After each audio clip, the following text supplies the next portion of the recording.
Hello and welcome to MotorMotion E-Series, and we return. Now that we're at the halfway point, the latter half of the season remains for the TrackSpotTV Manufacturer Masters, and it's time for round 4 today. We'll get into the details of that and the current standings in a few moments' time.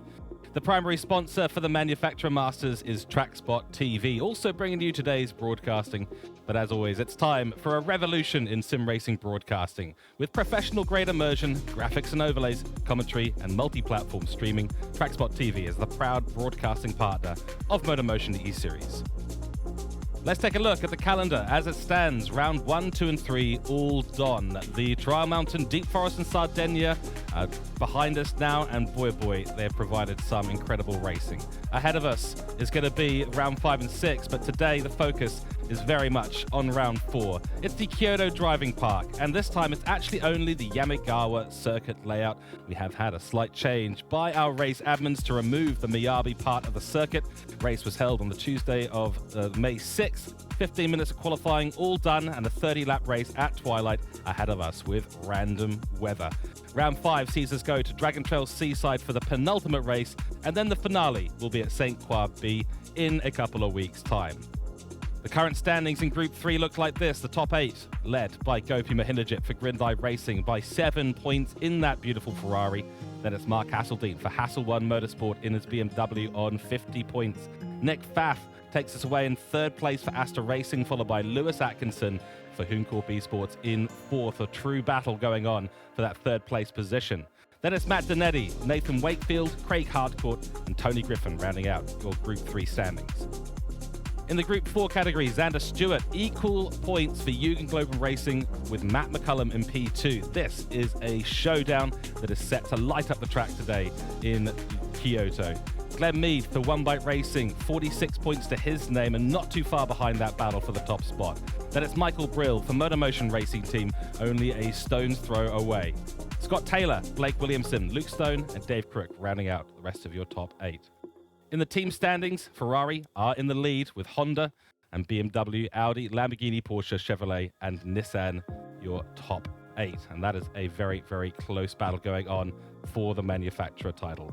But that's it. My time is done for now. And ahead of us, round 4, split 1 and split 2 coverage. It's time to head up to the commentary box for the split 1 coverage, with the commentary team being led by John Wright, and a co-commentator today is Andrew Scott. Let's head over to them right now.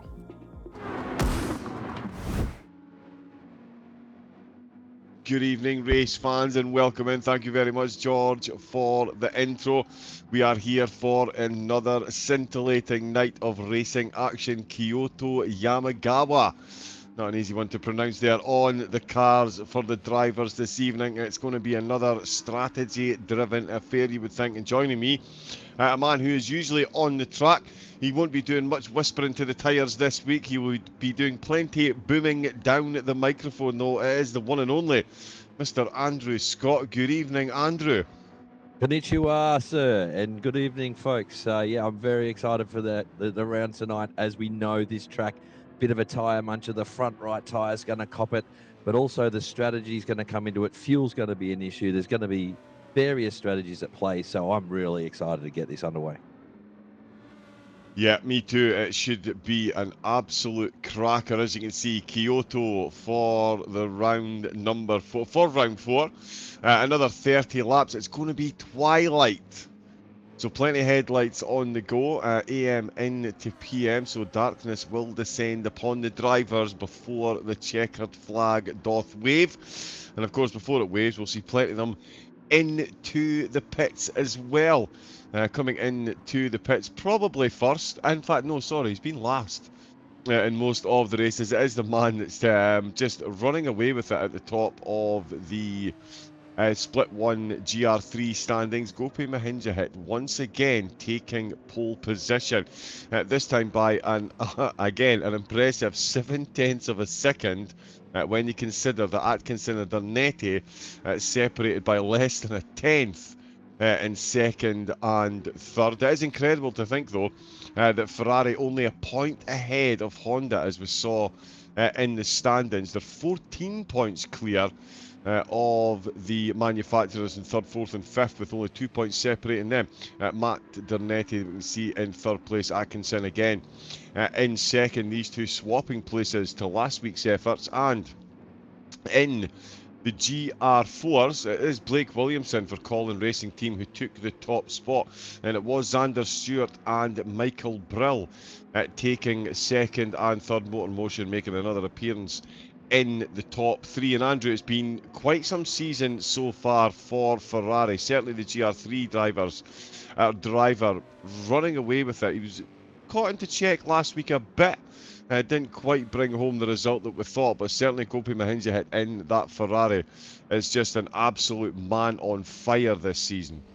Yeah, he's got some pedigree, this kid. He sure does. I raced with him in another international series, and he is a top split driver without a doubt. And that combination of him and the Ferrari is just gold this season. That gap there, 7/10 to the good over second place. That's an eternity around this track. It's not a long lap, and 7/10. That's a huge. That's a lightning lap from him, and the Ferrari definitely is just working so well for him this season.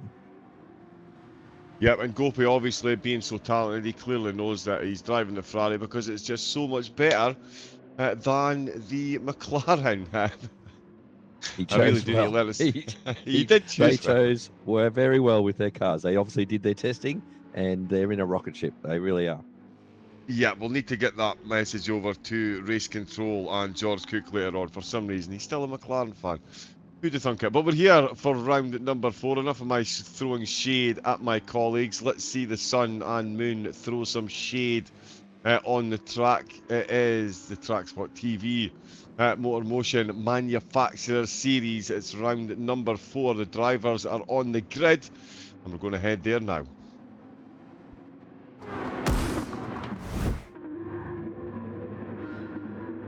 Here we can see then the lights are already illuminating like the headlights at the start. The lights will go out and the drivers will go foot down, flat out and flying into turn number 1. Oh, we've got big moves. Big moves down at the back of the GT3 grid already. Gr.4 and Gr.4 having a bit of a battle. Gopi getting a good start, but Lewis and Dernetti are absolutely glued together in second and third place. We did see a move in the background. I think it was Robinson, Gr.4 and Gr.4 have all had a bit of a swap of positions there. As we can see, yeah, the yellow headlights of the Mercedes now chasing, and just behind Gr.4 and Robinson. They're going side by coming down through turns 3 and 4, and he's going to go for it around the outside in the Audi. Is he going to make it stick? It's a tough line to do so, especially against the nimble Porsche. The nimble Porsche has held the inside line, with the Audi all the grunt and straight line speed. It does manage to hang on to that one around the outside. That is a very nice move by Gr.4. Really did get the job done there. The GT4s, they're chasing in behind. And that is boosted Blake in the McLaren. I've spoken too soon. We've got a McLaren leading the way in the GT4s. Never going to hear the end of this one. Scozzi's in second and Dubzetto hanging on to third. So the GT4 certainly staying as you were in the top 3. Shawnee Tard in 4th with Blue Dog in 5th, and it's Uncle Mark, everyone's favourite uncle at the barbecue. He's in 6th position at the minute with Fly, bringing up the rear of the GT4s for the moment. But back up at the front, it is Gopi, all conquering Mahinja. He finishes lap 1 as he started it, in the lead and being chased by Lewis and Dernetti. Dernetti and Lewis have not swapped positions in that opening lap. An opening lap of 1 minute 40, that's still a bit of netcode. It's still pretty quick as they hang on to it through turn number 2. Good solid opening start to the race there, Andrew. The top 3 in each split staying the same, but a couple of movers and shakers in the midfield. And I do, as you mentioned, with the tyres the way they go, these cars go through them at different rates. We are going to see some changes pretty soon again, I think. Yeah, relatively clean start there. The top 3 settling in nicely, and the Group 4s also. A couple of moves around that big left-hand sweeper on the first lap, which is not unexpected. And Gr.4, yeah, really sexy move there. I really enjoyed that, watching that one too. But yeah, up the front there, they're still pretty close. There could be a bit of a tyre difference and strategy difference at play here in that top 3, John. Yeah, most certainly the drivers with those mandated tyres to use. Oh, sorry, yep, all softs. Yep, so all racing tyres are available. So Yeah, it is all there's- down to the strategy, and yet we've got Yeah. a difference in the grid there, Andrew. Yeah, there is no mandatory tyre, so they can choose whatever they like. And fuel, 50 litres to start with. So the one stop is possible if you look after your fuel. You might not get to that 15 lap window though if you're revving the car out. And yeah, in second place there, Lewis is right on the hammer of Mahindajit, but he is on the softs, and we're already seeing some wear there, I think, with his front tyres. He's going to have to look after them.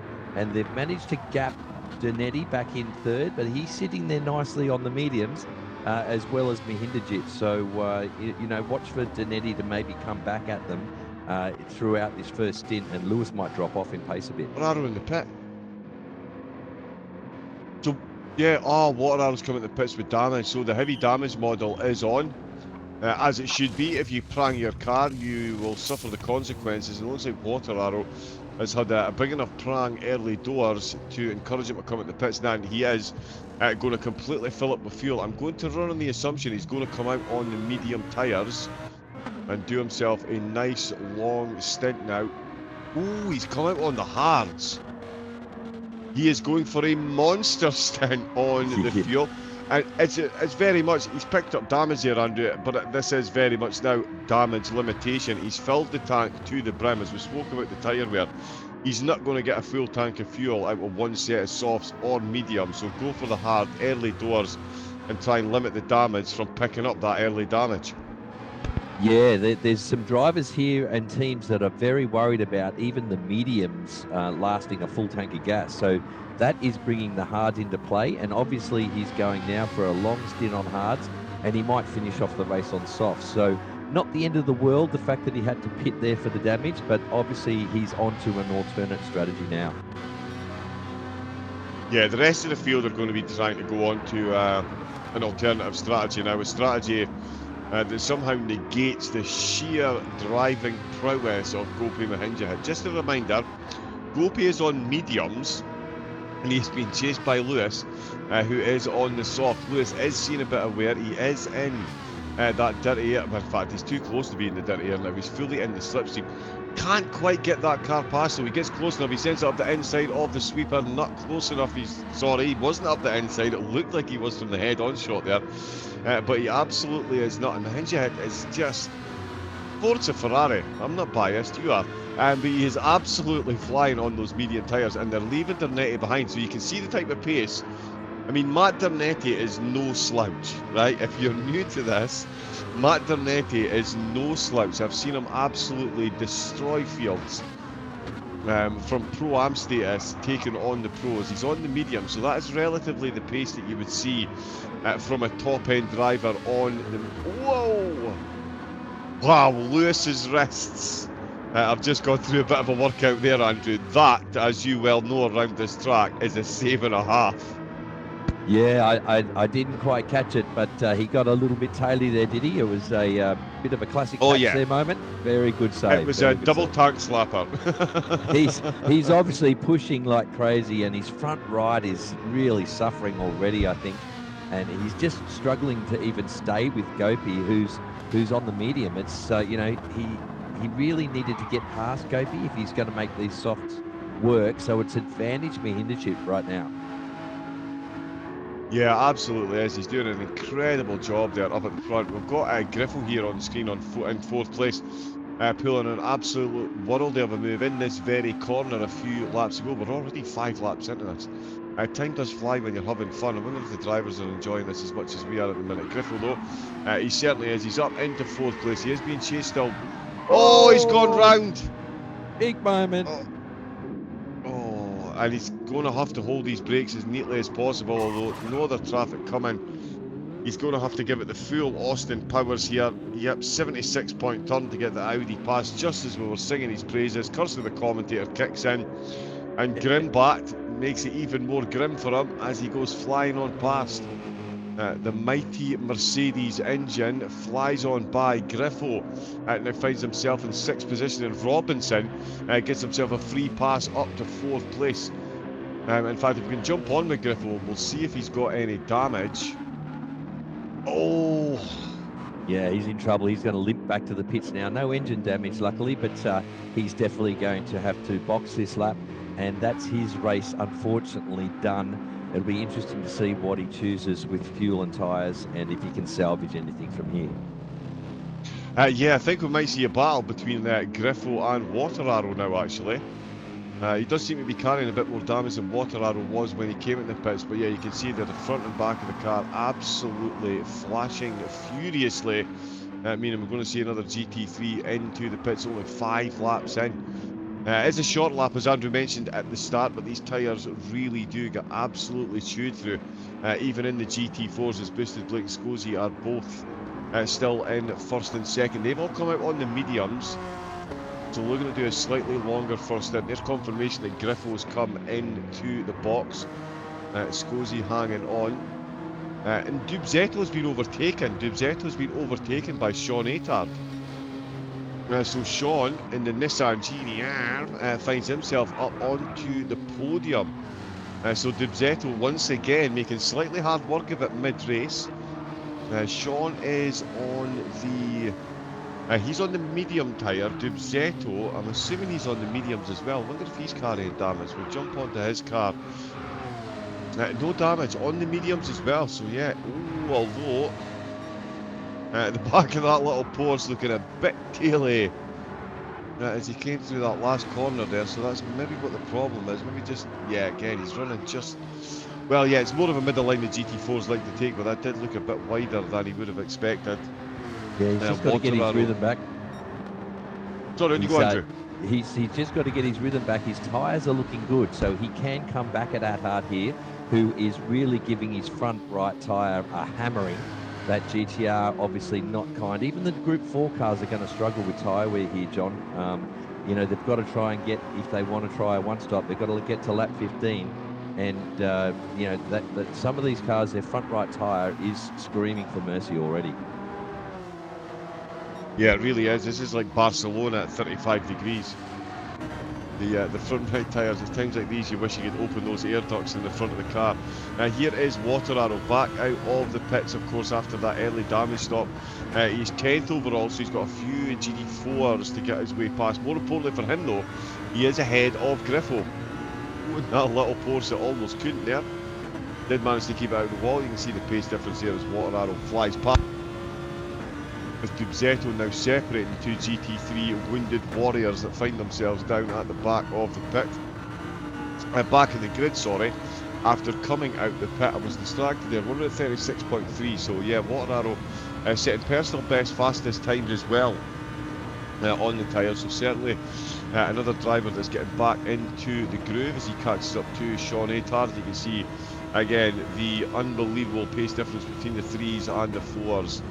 In a straight line. It definitely helps they've got all that extra grip in the corners as well. Long left-hander to navigate.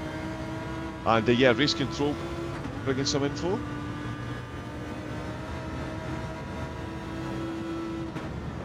Okay, yeah, Andrew, yeah, talk us through the track. You've got some first-hand experience here. This is not the easiest thing to see at night, but yeah, Water Arrow just coming through the middle of sector 2 now. Yeah, he's on the hard tyres, and that personal best there, he's doing 136s. Interestingly, that's 3 seconds a lap slower than the leaders. So yet to be determined if this hard tyre choice is a good one. But we can see here he's just coming into the final sector now.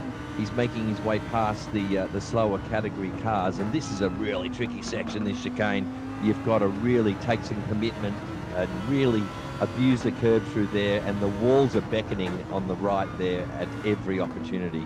And the final corner here is just a real patience exercise. Get on the throttle just in time there. Use all the track on exit. Rev the car out now down the main straight as he crosses the start-finish line now to start another lap. Tipping it into turn 1 now. Oh, we've just gone away from him, but we go back to Mihindajit now in the lead.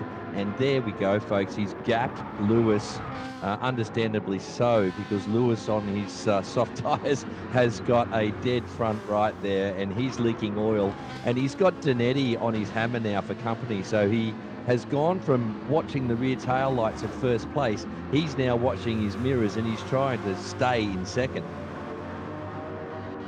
Yeah, hanging on for dear life as the Honda absolutely breathing down his neck. Those soft tyres, as we mentioned, not likely to last that full first stint.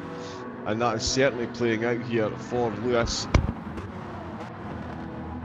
He is under all kinds of pressure. And Gr.3, and when you compare those tyres, there is almost nowhere whatsoever on the Honda's medium, so it does look like they were the right idea to start on Lewis.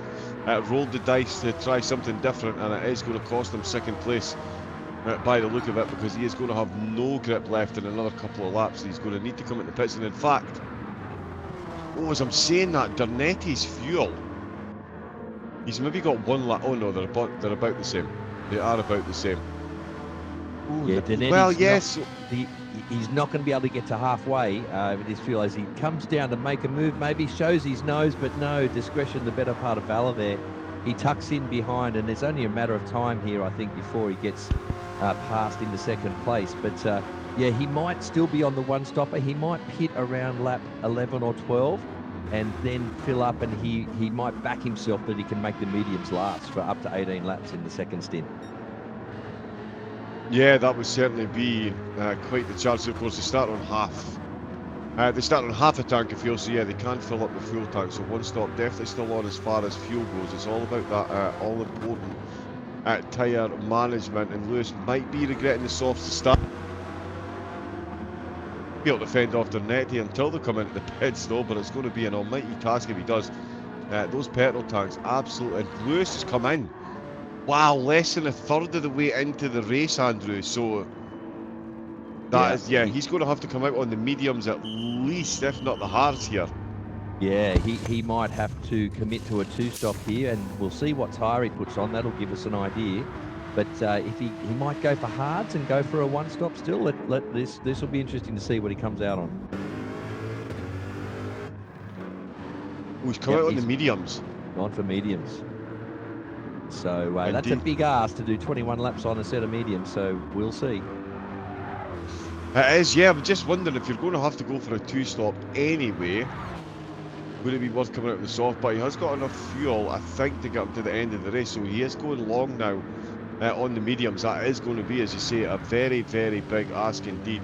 Up at the front of the field, Gopi Mahinja is absolutely melting the rest of the field in that Ferrari. It's not even a competition at this point in time. He's got those mediums absolutely dialed in, and in fact, if we jump back on board with Gopi for a moment, we'll have a look and see what his fuel is saying. Oh, so he's going to be coming in soon as well. But look at those lap times, John. Look at the consistency there. That's incredible. It's just otherworldly, isn't it? 1:33.8. I mean, there's never more than, what is that, 3/10 of a second. There's no more than 3/10 of a second between his quickest and his slowest lap as he does come into the pit. So that was fuel based. Obviously, he had some tyres left, but he's just elected to split this race into maybe 3 equal stints, and he might be on a two-stopper as well, John. And even with a two-stopper, he'll probably still finish head and shoulders above everyone else. 7/10 of a gap in qualifying, and he is certainly putting in that type of gap per lap during this race as well. Here comes the Honda into the pits. Robinson's going to stay out for another lap. So the frugal Porsche is managing to sip its way delicately through the fuel. Still come out behind the Mahinja hit though, but directly behind the Mahinja hit on the fresh medium tyre, so should create a decent gap between himself and Robinson. But certainly Robinson, he's got his strategy absolutely dialed in. The Porsche doing him absolute wonders here, Andrew. Not going through the fuel the way the rest of these big monster GT3 cars is, and he's got another maybe 2 laps here. So he could be on for a straight, a full one-stop strategy here and pretty much make it to the halfway mark, no problem. Yeah, he looks to be on a one-stopper, John, and his pace is not there, but his strategy might be on point, and this might get him a podium.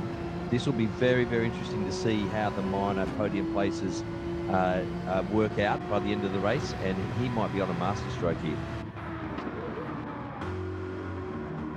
Indeed, yeah, there it is. Lewis back out of the pits, out on the mediums as we've seen. He did come in a lap earlier than Gr.3. The undercut has held him, the forced undercut has held him in good stead as Gr.3, another driver back out the pits. He's gone for the hard tyres. Oh wow.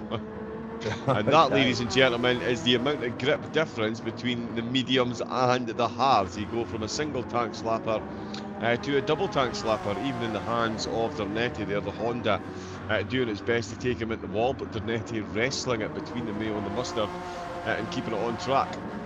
And there's actually been a change of lead in the GT4s.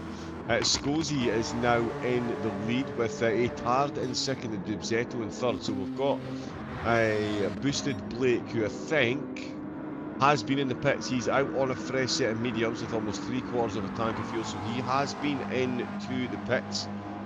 So that's another 10 lapper for a pit stop there for one of the drivers, this time a GT4. So an interesting call there, and that could be an interesting end to the race, depending on when the rest of them come in. Blue Dog just behind them, fly down there as well. And we've also got Uncle Mark, who's come into the pits as well. Oh, Fly carrying a bit of damage, unfortunately, in the Lexus. He's got a bit of front end damage and front suspension damage as well. That car is going to be an absolute nightmare to steer. Yeah, he might be getting called in as we speak. He might be pitting this lap. We missed it on the stream there, but he's obviously had a big moment, hasn't he? He's been talking to Barry R, maybe. Indeed he has, yes, at high speed as well by the look of that damage.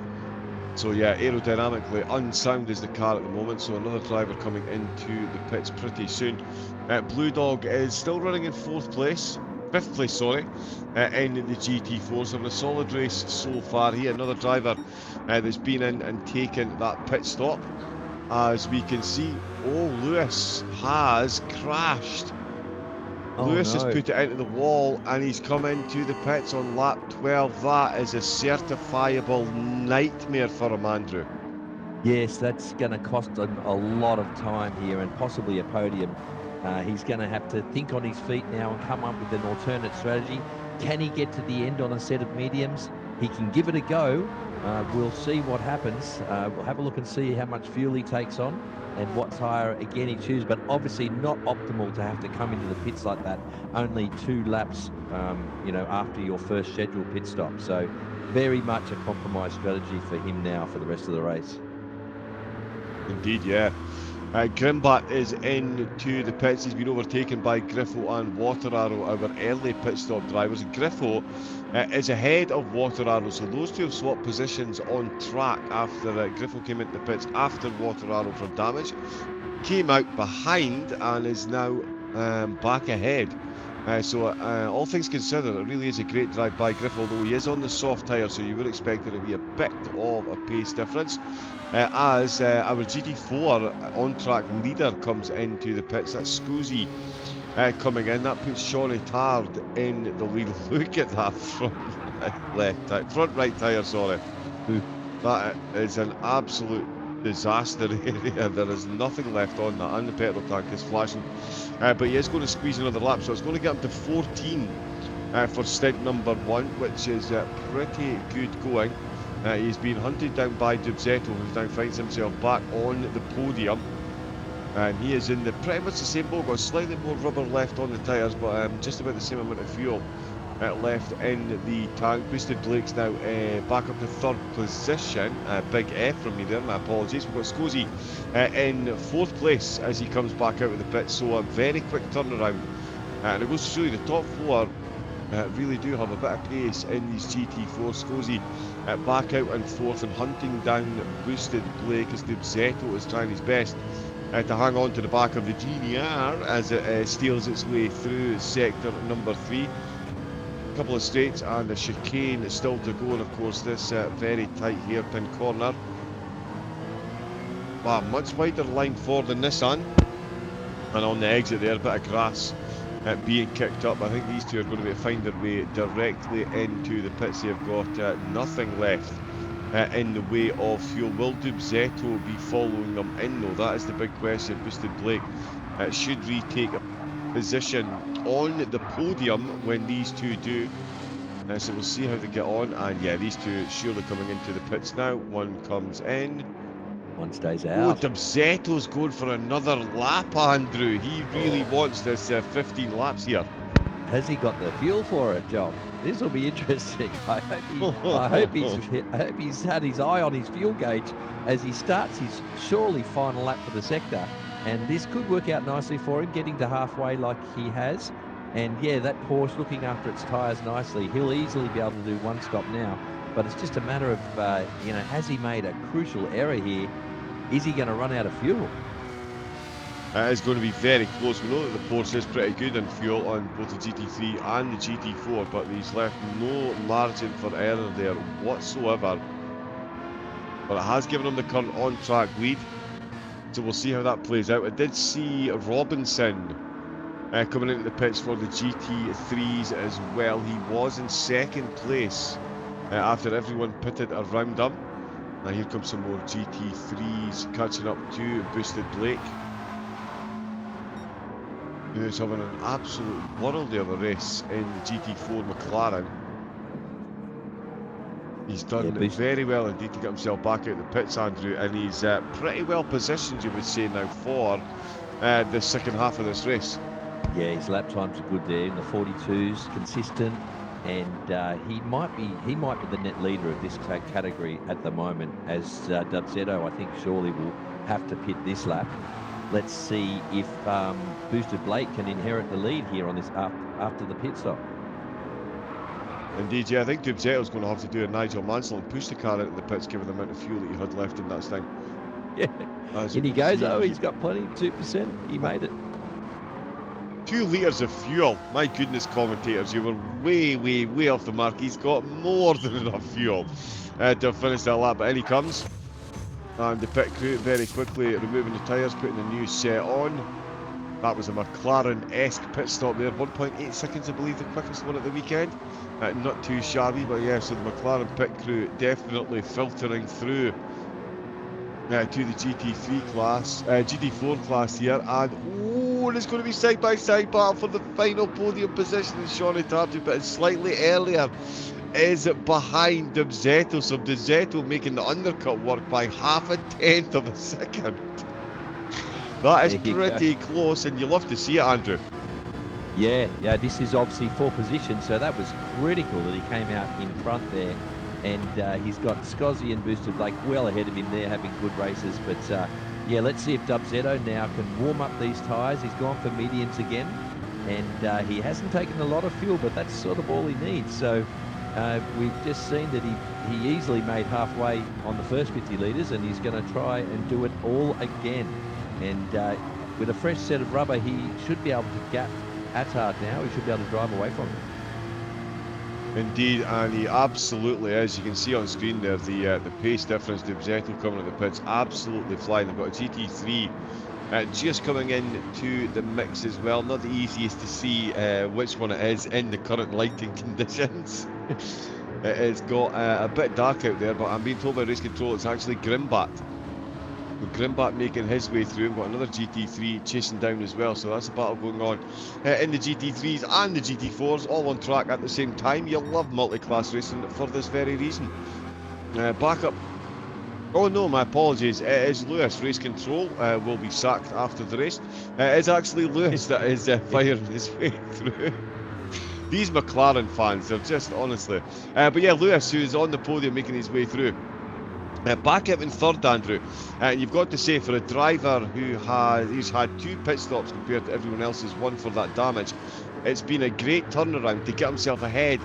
More importantly, of Robinson, who had his strategy absolutely on point. He was second on track, on merit, and on fuel tank. That Porsche really is frugal with the petroleum. Robinson in fourth, but Lewis, great recovery drive. We did surmise it might cost him a trip onto the podium, but he does have that third step firmly in his sights now since coming out with the damage gone.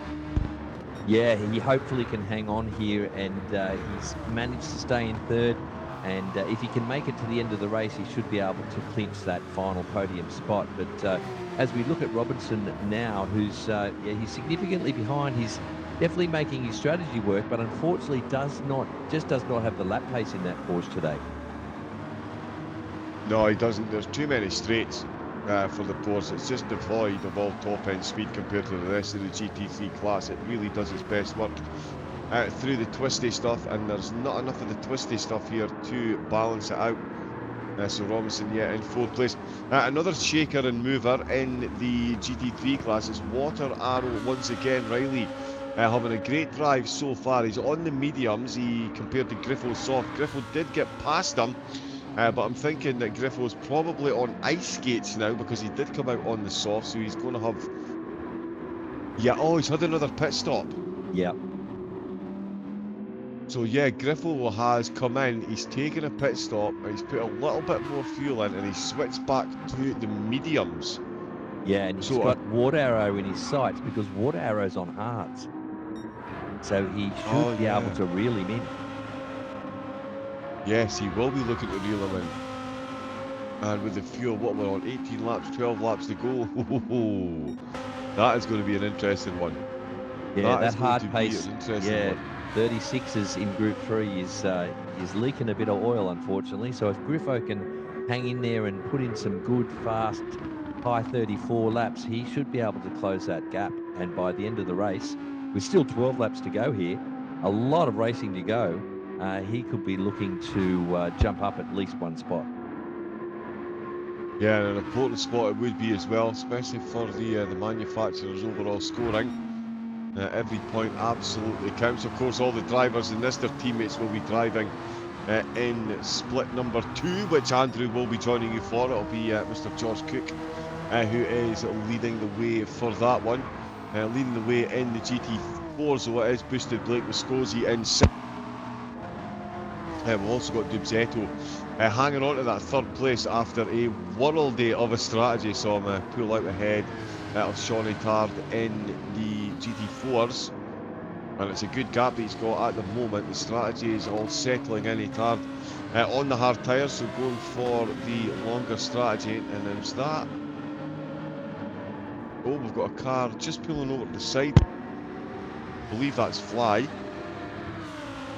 Yep, Fly just down at the back of the GT4 grid. Of course, another driver succumbing to damage here around Yamagawa. It's quite the course. That tyre wear does equal a whole lot of steering. Oh, and he's picked up a penalty as well. He has picked up a penalty as well. Still enjoying himself out on track though. And he's out on the soft tyre, so he is wringing the neck of the pace out of the car at the moment as best he can. And some more well-deserved points coming his way. And yeah, an undeserved penalty as well. But it is Gope Mahinjahit who is still massively in the lead of the GT3s. He's just at a 1 minute 35.4, so he is actually human. Wow. Yeah, I think he might have had some Group 4 traffic to clear.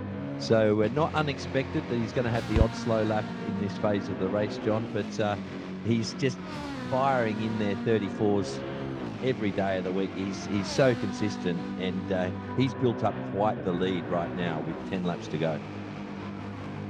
Indeed, yeah, and that 10 laps to go, the lead he's got here, that is certainly going to translate into an even bigger lead in the overall championship. He really is running away with it up at the top of the field. He's running away with it at the moment out on track. An almighty gap he's got over the rest of the field. His pace is absolutely incredible. But flashing the lights to go past the Mercedes, which is actually a GT3 Mercedes. Okay. Wow. Blue flags there, obviously. So he yielded nicely, and that was a clean move through the inside there of the hairpin. Very, very good driving there by the Mercedes. Indeed, yeah, Grimba in the Merc, 7th place, so he's bringing up the rear of the GT3 field. We're 19 laps in, and that is him being lapped by the race leader. Boosted Blake still holding on to the top spot in the GT4s ahead of Scosi and Dubzetto. Decent amount of tyre left, plenty of fuel left obviously. The drivers have got the fuel calculations, you would think, absolutely spot on. It's just all about this tyre wear and when and where they're going to be able to hang on to that pace. As we see more blue flags, that is the Audi. That is Scosi being overtaken, by the Honda of Dernetti, I believe. Oh, Water Arrow, it's Water Arrow that's going past. Very difficult to see. The night races are certainly fun for the drivers, but it definitely makes it interesting for the commentators, Andrew. It is very hard, isn't it? We might have to talk to the director about the temporary exposure correction here. He might be able to fix that up for us, but yeah, that's maybe for the next night round.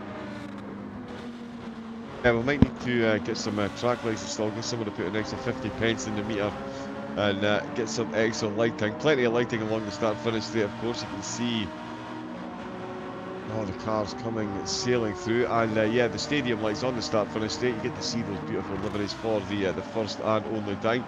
Scorsese on the mediums, not much wear on his either, so he could be looking to pull a move on Blake later on in the race. Debzetto still hanging on to that podium spot as well. He's got a good gap over Shawnee Tard after coming out, so he really is making that poor spurt. Nissan, for me, Andrew, I would have expected the Nissan to do particularly well here, given there's so many straightaways, but at the minute, Tard just not able to match Debzetto in the Porsche for pace at the minute.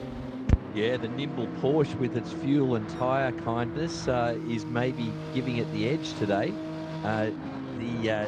The GTR is a beast in a straight line, we know that, but it does give the front right a bit of a hard time around here by the looks of it, and it looks like he's had to opt for the hards here in the second stint, just to make his strategy work. So, you know, hard tyres around here. Not sure if that's the way to go. Optimal strategy-wise, but we've seen the hards used a lot today, haven't we, by multiple cars? Oh, speaking of hards used by multiple cars, there's Matt Dernetti coming in the pits to take off his hard tyres, so he's going to go for the last 9. You would think he's going to go for the softs here, Andrew, surely. Yeah, he's got big damage here, so he's had a moment. This is maybe an unscheduled pit stop for him. And so that's not good. He might be dropping off the podium here.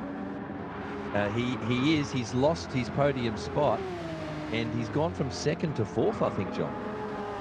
He hasn't. He's gone on to the mediums. So not even fancying 9 laps on the soft tyres. Dernetti in, and he damaged front and back as well. But yeah, that's an interesting one for me, not choosing the softs. Yeah, well, we saw Lewis in the first stint, didn't we? His times were dropping off massively after about 8 or 9 laps. So maybe, as they say, John, the medium's the new soft now with the last couple of updates to the game. That medium tyre really is a good race tyre now. Indeed it is, yeah. Well, yeah, we're going to find out. Certainly Dernetti is going to have to find out because he's off the podium. Yeah, the softs just don't last anymore. They drop off too much in pace, and they just don't last long enough to be worth it. Yeah, as soon as they hit that cliff over the goal, and yeah, it is a straight drop down. But yeah, Honda 2nd in the championship, but only a point behind Ferrari, and this is not the position they would be they're looking to be in, especially round 4. We've got 2 races left to go. After this one, rounds 5 and 6 still to come, and this is going to give Ferrari a decent bit of a gap going into race 2 from round number 4, so we'll have to see how the sister cars do in the next split. But certainly Dernetti back out in 4th place, so no one spared the trip into the pits for damage. There are not many drivers avoiding damage so far. Water Arrow and Gr.4 5th and 6th place, so Water Arrow really has made the most of that damage limitation. He is still out on those hard tyres after pitting on lap 2 or 3. So that's 20 laps he's done on the hards, Andrew, and he's only about halfway through. So the mediums might be the new soft, but as far as the long range tyre go, Water Arrow getting really lucky, even coming in, was 2-3 laps in, and he's made those hard tyres work. And yeah, very much looking at a solid 5th position, even with Gr.4 chasing him down on the mediums. Yeah, obviously doing 37s on the hards, you wouldn't think is going to be helpful, but he's managed to make it work somehow, and that's a good result for him if he can hang on to 5th here. I think he's good to the end of the race, so it's just a matter of can he hang on and hold off Griffo in these last 7 laps. DJ Gr.4 is he's a couple of seconds down, just coming through that chicane now, before the head towards the hairpin. But Griffo on the mediums, he is going to need to absolutely wring the neck out with these things if he is going to catch up to Water Arrow. And they're going to resume the battle from previous laps. Grimbat still at the back of the GT3 field. Ahead of Boosted Blake, who is leading in the GT4s. Got Scozy and Dubzetto still on the podium there. So the Honda doing well with the GT4s. As you see, more blue flags. That's another GT3 car coming past. In fact, that is the race leader, Ferrari v Porsche. It's not even a competition between the two classes. Dubzetto very handily overtaken by Gopi Mahinjahet. Oh, it looked like somebody came in the pits there. They did. It is Mahinjahet who is in for a second stop. We did surmise, Andrew, with the pace he's got, he could quite comfortably go for a two-stopper. Doesn't fancy the final 6 laps on the medium, so you think this will be a quick splash and dash, a set of softs, and away he goes out into the lead again. Yeah, so he's going to go for the fastest lap here. He's going to get some points there, and yeah, he's jumped onto the softs. So he's making the two-stop work. It's just a masterclass in driving from him today around this track. The pace of that Ferrari is just quite astonishing. Indeed it is, yeah. It's been a masterclass almost all season. Round 3 didn't quite go the way that they would have hoped, but this result will certainly strengthen the grip that the Ferraris and Gopi have got at the top of their respective championships.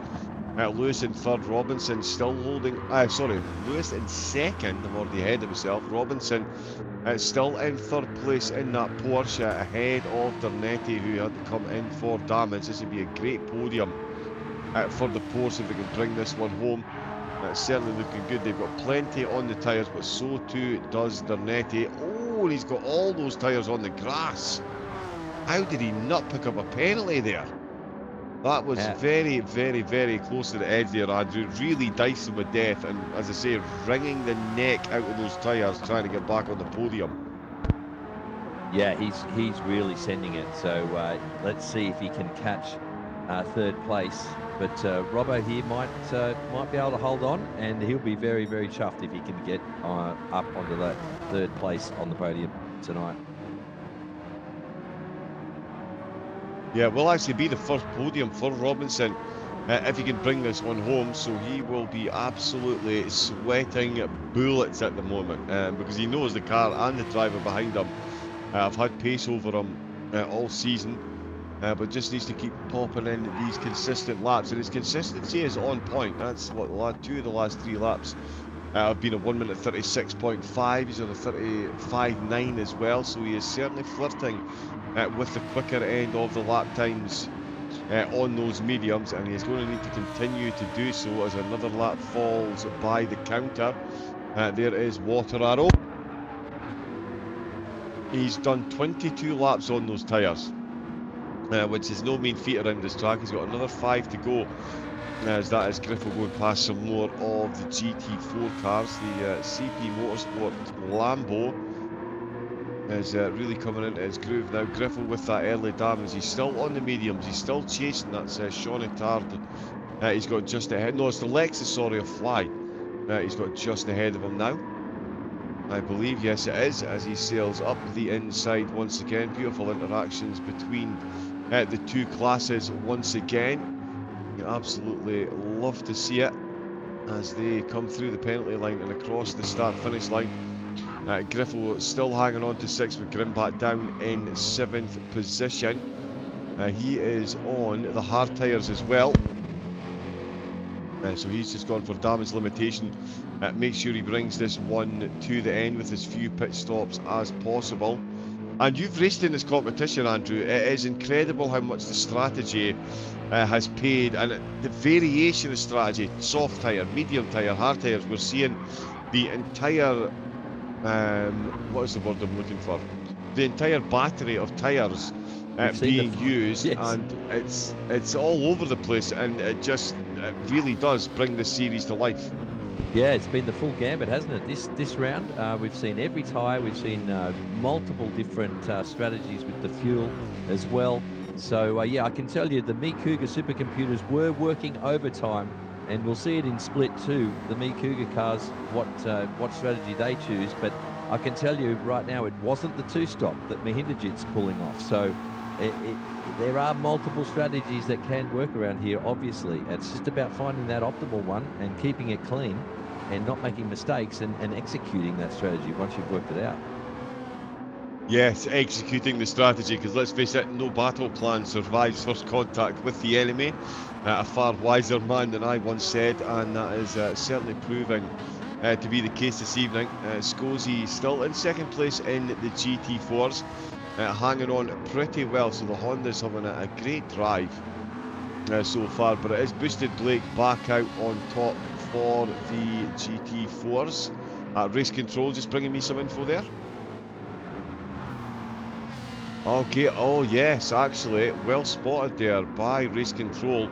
Andrew, just as we were talking about the full battery of tyres being required, Boosted Blake, he is running out of rubber on that front right again. Are we going to see a late dash from Scozy to challenge from the lead, or potentially even a late pit stop from Blake to get a fresh set of tyres on, because those mediums and that petrol tank, Andrew, not looking the fullest. No, I think it's the tyre, more importantly, that might expire on him. And it'd be lovely if we could see the gap in seconds to second place. We don't know exactly how far back Scozy is, but he might be close. If he is, he's right there. He's reeling him in, and his tyres are looking a lot better than Boosted Blake's. So you're right, John. This might be a late battle for the win in the Group 4 class. Indeed, yeah, and if Blake is forced to come into the pits, that's going to be an even more interesting one. Scozy's just flashing his lights there. He does have some blue flags, so he's got a GT4, but he's getting very close to the Mustang there. Everyone breathed in, and they all just about squeezed past there, so Scozy really is going absolutely full tilt at the minute. You can see the race lead, or sorry, the class lead in the GT4s. He does have those better tyres, a lot more grip, a lot more rubber on his hards compared to the soft, the medium tyres that are ahead of him. He's right on the back of that Honda now. This is 1-2 in the GT4s, and it is the hard tyre that is proving to be the better choice. Oh no, sorry, it's a blue flag, my apologies. That is actually a blue flag. I think that might be Uncle Mark. So they've got back markers to deal with as well as the battle for the win. So this is dicey stuff, but I think he's got the pace here. He's just done a 42 there against Boosted Blake, who I think is really struggling at this point. Yep, he's just done a 43.3. In fact, all these laps are in the 43s on the medium, and he's got no fuel left. There's no way he's making it to the end of the race. Boosted Blake, I don't think it's too early to say this, they've got the strategy all wrong. They have got it all wrong. This is going to cost them a seat on the podium, if I'm not mistaken, because Dubzetto is not too far behind, and neither is Sean Etard either, unless Etard's really dropped off the pace in the GNR. 43s, oh, he did a 45.0, a 43.1, 43.8, 44.6, 44.6. Ooh, it's going to be close. Blake might actually hang on to a podium here, we'll see, but I don't think, although I've just noticed Dubzetto's fuel. He has run very well in the pole so far, but surely that's not enough. Don't call me Shirley. Surely that is not enough to make it 3 laps to the end, Sean. We're going to see 2 of the top 3 from the GT4s coming in with, 2 laps left. This is really going to shake things up. Some race engineers could be getting fired after this one. Surely you can't be serious, John. But yeah, this race is not over, and it could be won and lost with the strategy, that's for sure. So these places are by no means fixed. Let's see who can make it and who can't. And it's usually Ferrari that get the strategy wildly wrong. Hey, but no, they've got absolutely on point this week. That's a different series, John. That's a slightly different series to this. Slightly different series. That's what it is. That's what it is. Yeah, I just wonder if maybe some of that had filtered down to the GT3 class. Hopefully not. You can imagine the phone call. Hi, is that the GT3 Ferrari team? Yeah, we've got to lend you some of our engineers. Hello? No, Look at that. Seems to have a deadline there. Look at that lap time, John. Oh, 32.5. My God, on the softs. I think he had a pit stop in hand there, John. He didn't need to pit, but he just wanted to because he wanted that fastest lap or an yeah, improvement to it. He's toying with the field, mate. he really is. He's absolutely toying with the field, the competition, and our emotional range here as well. Makes a two-stop look as easy as it comes. It's life affirming to see a Ferrari moving so quickly in a championship, I'll have to be honest. But yeah, Gobi Mahinchik comes round the last corner. He is going to see the checkered flag first yet again. Round number 4, race 1. It's all about that Ferrari. It's all about that strategy and a 1 minute 32.5 in the closing stages to absolutely seal the deal. And it is Lewis. It did look like a tough race for Lewis after that early stop. Oh, Yeah. Dernetti's right there. He's put 2 wheels on the grass. He's almost lost the back of the Honda. There is nothing separating him from the Porsche. He should have the straight line speed to overtake if he can get close enough. Robinson weaving his way through the GT4s as well. Wow. There's a GT4 just lost traction at the move onto the inside line, and that is going to be enough to see Robinson hanging on to his first podium of the season. Lewis crosses the line to take second. It's Robinson who brings this one home in third. Dernetti in fourth place. That is going to really shake up the manufacturer's standings. And in the GT4s, they didn't have to come in for a pit. Okay, they finished a lap down. Of course, they finished a lap less than the GT3, so they've managed to hang on to that one and boosted Blake, bringing home the top spot. Race fans, let us bring you the final results. What a race that was. Wow, that happened. So we tried to catch as much of it as we could, folks. But yeah, that was a lot going on, wasn't there? Into that final corner there, we had a fight for the Group 3 podium, and there were Group 4 cars in the way. So that was really unfortunate for Donetti. He couldn't quite get back onto the podium, but we see Gopi Mahindajit taking out the win there quite easily. Daylight second, you could say, couldn't you? Or Nightlight was it second? Then Lewis Atkinson, the next car over. That was a massive gap, wasn't it, John? But Robinson, well done, third place, and that's it for the Group 3s. Indeed, yeah. Ferrari finding their way to the top spot once again. Lewis Atkinson is second, and Richard Robinson. What a race for him, bringing home the first podium of the season. Dernetti in fourth for Honda. The Honda-Ferrari battle just took a big, big swing the direction of Ferrari with that one. Riley Nicholson, after damage limitation, lap 2, came in to get damage repaired. Finishes in fifth ahead of Tony Griffin, who had to pit for damage on lap number 7. So big battle between them. Nicholas Williams finishing in 7th for Sparrow Racing. Mitchell Collin not racing for Collin Racing this week in the GT3s. And in the GT4s... Oh, we'll do driver of the day for... we'll do the GT4 results, then we'll do our drivers of the day. I'm just too keen to give the Ferrari driver of the day again. Blake Williamson bringing home the top spot, and Xander Stewart in the Honda, managing to salvage some Honda points there in second place. Michael Brill with another brilliant race. That joke's not going to be anytime soon. Finishes on the podium again. Shawnee Tard in fourth, with Mark Scarborough in fifth. Graham Splint in 6th, Bryce Kentwell in 7th, and Dylan Scarborough not racing in the GT4. So as we saw, 14 cars, 2 7-car fields. We're going to have to go for driver of the day, and I honestly don't know how we can pick anyone. You know who we can pick? Robinson in third. First podium of the season, got his strategy on point, almost coming under threat from Dernetti at the end there. But yeah, I think I'm going to give Richard Robinson, driver of the day for round 4, race number 1. Andrew, what are your thoughts on that for the GT3s? Yeah, valiant effort there. Obviously, congratulations to Robinson on his first podium for the season. But I'm going to give my driver of the day to Lewis, who we saw there had a very, very compromised strategy. At the start there, he copped damage, had to pit way out of turn there to fix that damage, but somehow he's brought it back and brought home second place. So well done, Lewis, my driver of the day. Yeah, and well deserved as well. For the GT4s, I think it's just going to have to be a straight shot for Blake Williamson. He's led from start to finish. We've seen how difficult this track is. Multiple cars coming in for damage.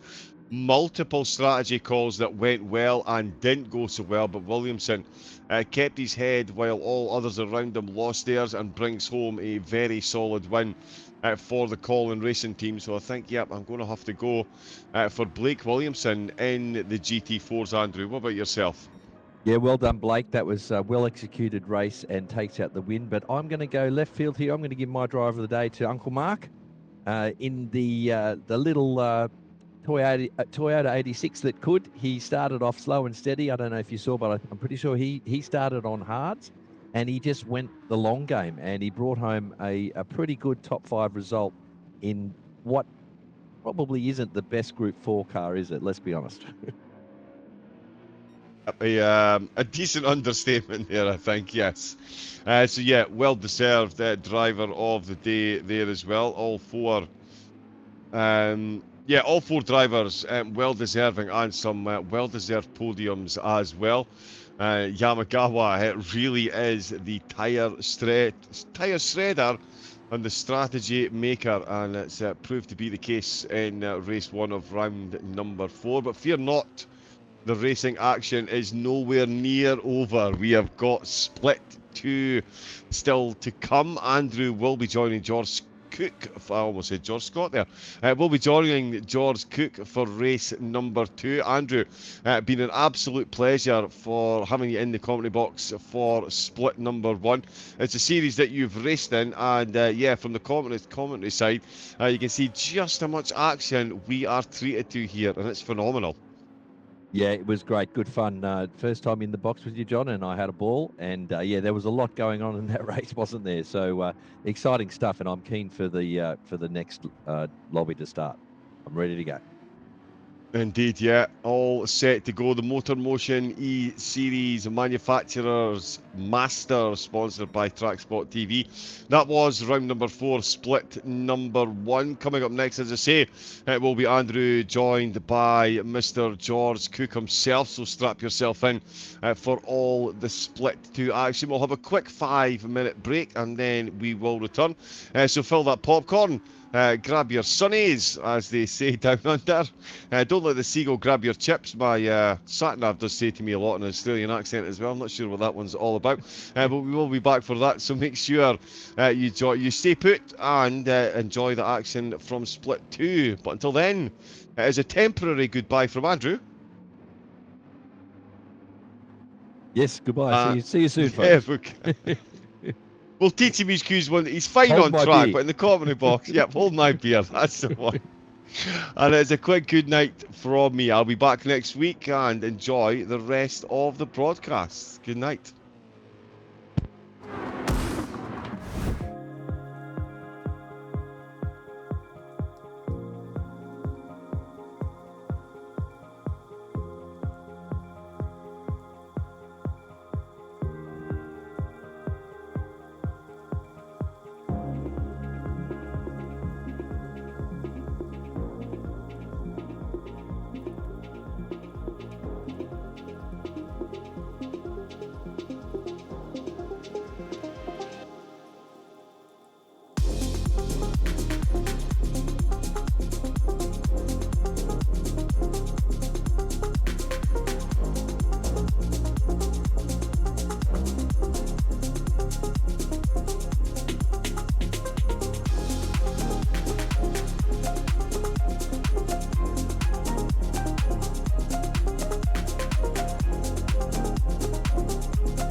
Hello and welcome back to MotorMotion E-Series, and what a race in Split 1. So just before the break at Twilight at Kyoto Driving Park. Fantastic stuff, and such incredibly good strategies being executed out there on track. We're looking forward to seeing the same in Split 2. Of course, after the round 3 driver switch up between the splits was done, we've seen plenty of really close action on the track. My name is George Cooke, and I'll be leading you through the Split 2 coverage, which is going to be very exciting. And beside me, returning from Split 1, it is Andrew Scott, a familiar name here at MotorMotion E-Series. And now, TrackSpotTV. Yes, g'day George, g'day viewers again. Keen to be back for my second lobby in a row here, and I'm very keen for multiple reasons to see this race and how it plays out, mate. Certainly, and of course, this round, as we saw before, is, of course, Kyoto Driving Park. It's the Yamaguchi circuit layout. Very tricky, very hard on the tyres, and a lot of very tricky corners. And your braking markers, hopefully no one's using shadows, because there's not many shadows at nighttime. 30 laps, of course, and time of day is twilight for Split 2. Let's take a little look at the qualifying results, and it is a lot closer in the Group 3 category, with Nick Pfaff on top for Asta Racing at 133.628, and a couple of tenths behind him. It is Campbell Knowles for Lightning Motorsport. So the man with the Mazda that makes the biggest sound out on track, Campbell Knowles, is on a charge at the moment, and that is a great qualifying result for him in P2. And then it's Mark Hasseldine for Hasselone Motorsport. So, Andrew, this Group 3 is looking a lot closer than it was in Split 1. Now, I know, of course, you're the team leader of Me Cougar. I know you're driving in that lovely Aston Martin. I believe your teammate is also driving in Group 4. Don't see your name up there anywhere, Andrew. You wanna run us through why that might be? Yeah, didn't quite have the pace in quali, George. The Screaming Banshee there in second, the Mazda, and Mark Hasseldine there making his car work as well for third place. And I think I started fourth in this race, just not really the outright pace in the Aston around here. But I do have a party trick up my sleeve. Let's just leave it at that. Oh, I'm getting flashbacks to TCR Cup, a double season win for Me Cougar Driver Development with the team rename to just Me Cougar. And they're taking on the chance to get some more accolades to their name. Lots of great returning teams, of course, this season. In the Group 4 category for Split 2, Matt McCullum, who is equal standings with Xander Stewart in the Group 4 category on 55 points each, or that'll be changed after Split 1 race.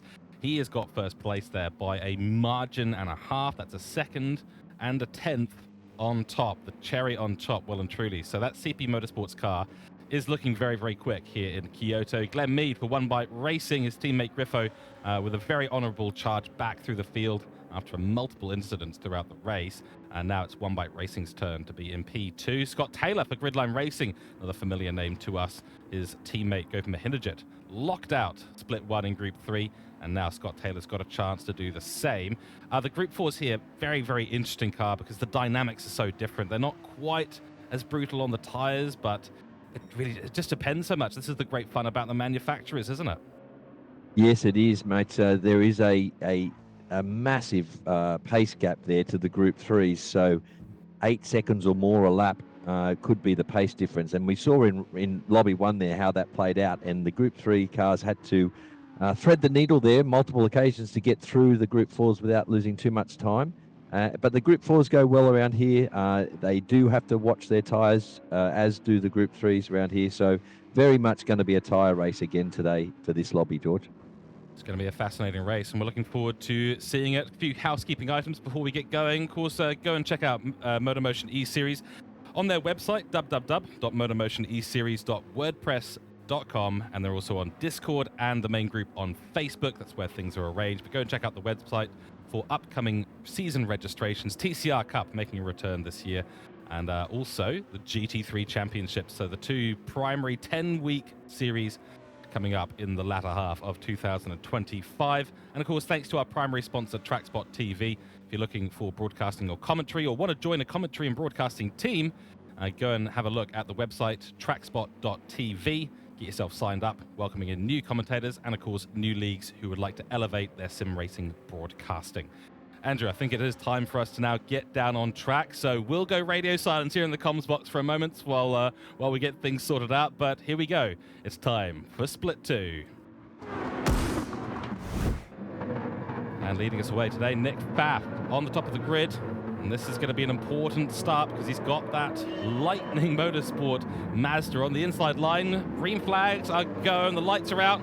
It looks like a little bit of a defensive move already by Nathan Wakefield to try and defend against Hasseldine, who's actually lost a position almost immediately. These three are really having a scuffle there side by side through turn one. That is the man in the commentary box who's also in the car at the moment, the 787 Aston for me Cougar, trying to get his way up the inside line. It turns into the outside line, then back to the inside line. Hasseldine has managed to make that move stick for now, but look at Rusty. He's on a charge and he wants to take the fight to the Aston as we head into this vastly long left-hander all the way around. This is really where the tyre killing starts to happen. Andrew holding on nicely, Rusty just behind him, Madrick just behind them. Then it's Chase rounding up the GT3 field. Matt McCullum gotten away to a good start on the racing soft tyres. Big accident. We've just witnessed huge accident. It is Glenn Mead and Gridline Racing Scotty with a huge accident out of turn 6. And they've both found the barrier in that accident. And that is a disaster for the Ferrari team early on. Oh, yeah, hard to see who was at fault there, George. But, yeah, that's a disaster indeed. Definitely some damage there. Definitely a conversation with Barrier. And that's going to compromise their chances big time. Certainly will. Back at the front of the field, Nick Pfaff starting to pull out just a little bit of a gap. We've got a little bit of off-track action. Mark Hasseldine makes a mistake through that nasty turn 13 and turn 14 section. And looks like you have managed to make a nice little pass on him there. Yeah, just holding them off at this point. I think I might have some cars behind me here on the softer tyre. And I'm having trouble getting my mediums up to temp by the looks of it. There we go. Well, medium turned out to be the right strategy based on what we saw in split one. Certainly starting off on it seemed to be ideal, especially if you're not able to make an early move on those racing softs. So Rusty on mediums, Hasseldine on mediums for Andrew, that's yourself, and Nathan Wakefield on mediums, Airborne on softs. So that is where the big difference is. Nick Pfaff is on mediums, but yeah, the Lightning Motorsports Mazda, the high-pressure cooker, the whistling teapot, so to speak, in the 38 car, is on the soft tyres to start. So getting a little bit of a flashback to split one, actually, here. Yeah, absolutely. Exactly the same scenario. So let's see if that screaming banshee of a Mazda can look after its softs a bit better. I know it can. It's very good on tyres, actually, the Mazda. So it might have a little trick of its own up its sleeve here. But as we see back there, in the battle for fourth, I've got medium runners behind me, but they're just all over me. And I think I'm doing a bit of fuel saving here, George. Oh, there we go. We talked about the fuel saving in split one. That does factor in quite massively, especially given the fact that these cars all react so differently to the amount of fuel usage. Everyone's going to have a different power band. Everyone's going to be shifting at a slightly different place. And you really can't avoid it. You have to be learning your lift and shifts. You have to be learning your distances. You have to be learning exactly where that power band and the RPM of the car is to maximize the fuel, because you want to be going maximum speed. We've kind of determined that in this series, speed is absolutely everything. You don't want to be on a slow strategy. You've got to balance it out so carefully. Yeah, the refuel rate here is 10 litres a second, so fuel is really cheap. So you wouldn't think there'd be a reason to save fuel, but there might be a reason in this race, and it might have something to do with a one-stop. There we go. So we did see some people having to come in quite early at lap 9-10. Most of those were on the soft tyre, but a few medium runners as well coming in early and getting yourself all the way up to lap 15 on the fuel that you're given at the start.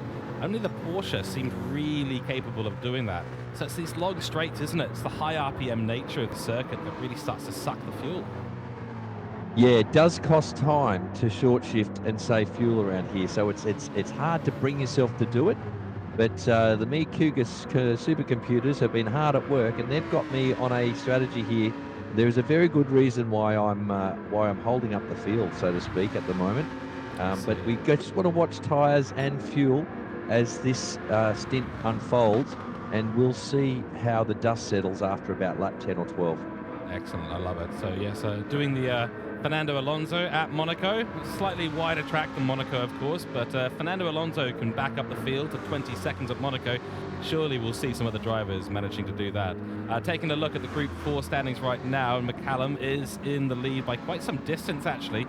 And the Hooncorp Esports Chevrolet not quite got the legs on it at the moment. There is a tyre difference, though. Racing Softs for our leader, in that Lamborghini Group 4 category, his teammate Water Arrow, with a good long-run strategy that he executed quite well. I do wonder if we're going to see a similar thing here from Matt McCullum. He's on the softs to start off with, so he's due into the pits in the next 5 laps or so. Well, his softs are looking pretty good. He doesn't have that problem with the front right at the moment. See, what can happen, George, with the front right tyre around here is it reaches a threshold temperature if you push it too hard. And once it goes over that temperature, the wear rate on it just blows through the roof. It's exponential, the wear. But he seems to be keeping his tyre wear even on all 4 tyres here. So I don't know, maybe this Lambo is capable of a one-stop on softs. Wow. That would actually be incredible. We've talked about this in previous seasons, Andrew. It's not really about, it's not really about the car as much as it is about how you're handling those tires and just putting them in the right place. And the even tire wear, it's a really good point there. As long as you've got even tire wear and you're finding a way to do that, then you're not overexerting any one tire. No, so the front right tyre, if you have a look at some other cars, that'll already be standing out as the one that's wearing way more than the others. And that's where the problem arises. But with that Lambo, it's looking pretty good. Its softs are not really worn too badly yet. So I'm really interested to see what strategy they go for here. They might do a one-stop softs then mediums, or they might try and do a one-stop softs the whole race, which will be a definite advantage. As we see his pace there, he's doing 41s there in the lead of Group 4. That is really, really good pace. It is. It's a couple of seconds faster than most of the rest of the field, even though they are on mediums. Should only be about a second or so difference between those tires at absolute maximum pace. So, yeah, he's found something special, has the Lamborghini and CP Motorsports for the Group 4 category. And, of course, this is the big one for Matt McCullum because he's in a wild Group 4 standings battle with Xander Stewart. He came, I believe, P2 in Split 1 today. So Matthew McCullum to take the lead of the Group 4 standings overall. He's going to need a win today, at the very least, try and equal the time that the position that Xander Stewart got in P2. And if he doesn't do that, he will find himself suddenly being thrown down to the bottom of the grid, or certainly further down the grid than he would like. There's P1 Skippy. I'm getting distracted. Skippy is trying to hold the inside line against Mark Hogan, who is your second driver at Cougar.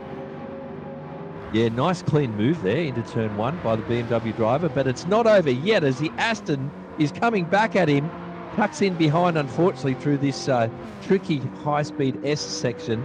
Let's see what he's got to say here into the big, long left-hander. I think it's job done by the BMW driver. That was a good move. It was indeed. So P1 Skippy, of course, a familiar name that we've seen up the top of the grid in previous races. That BMW was fierce at Trial Mountain and Deep Forest. A little bit of a run under the grass there for P1 Skippy. It's not going to be helping him out.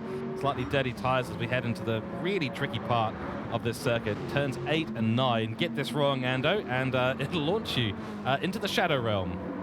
Yeah, the exit of that section is so tricky. If you don't set it up right, you're either heavily compromised time-wise into this hairpin, you come under attack, or even worse, you could be round and into the barrier, like you said. That's right. Let's take a little look around the rest of the grid. So Scotty and Glenn Mead, of course, coming together. Looks like there's been the pit stop by both of them. Scotty opting for the hard tyres, so he's been forced onto what essentially can be called now the Water Arrow strategy from Split 1. Glenn Mead going mediums and 75 litres of fuel. Now he will have to come in for a second stop, I suspect, 25 laps, unless he really fuel saves. I don't think that's quite enough to get to the end of the race. No, and his front tyres are going to have something to say as well. Being a front-wheel drive car, he'll struggle to get those mediums to last that long. But interesting choice by Scotty there to fill up on fuel and take hards. Is he looking to go to the end of the race on that one set of hards and a full tank? Let's see. Yep, I think that looks like the strategy. Back up the top, and the battle that we have been away from for so long now. It doesn't feel that long in a few laps, but this is certainly heating up. And that Nissan GT-R has not escaped the clutches of the screaming teapot of Campbell Knowles.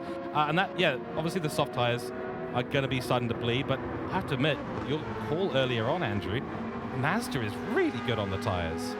Yeah, looking after them beautifully, and he's sitting there in the slip-saving fuel as well, most probably. But I dare say if he was given the choice, he'd like to get past this GT-R in front and create some space for himself in order to make this soft tyre strategy work. So the leader there, Faf, doing a really good job on the mediums. If the Mazda doesn't get past him soon, he's going to start driving away from him as those softs do start to drop off. And this is a critical thing. I mean, Nick Pfaff's plan right now, and he probably knows by this point that the racing soft tyres are what Campbell Knowles has got on, because they haven't really been challenging each other in terms of, equal machinery pace, so to speak.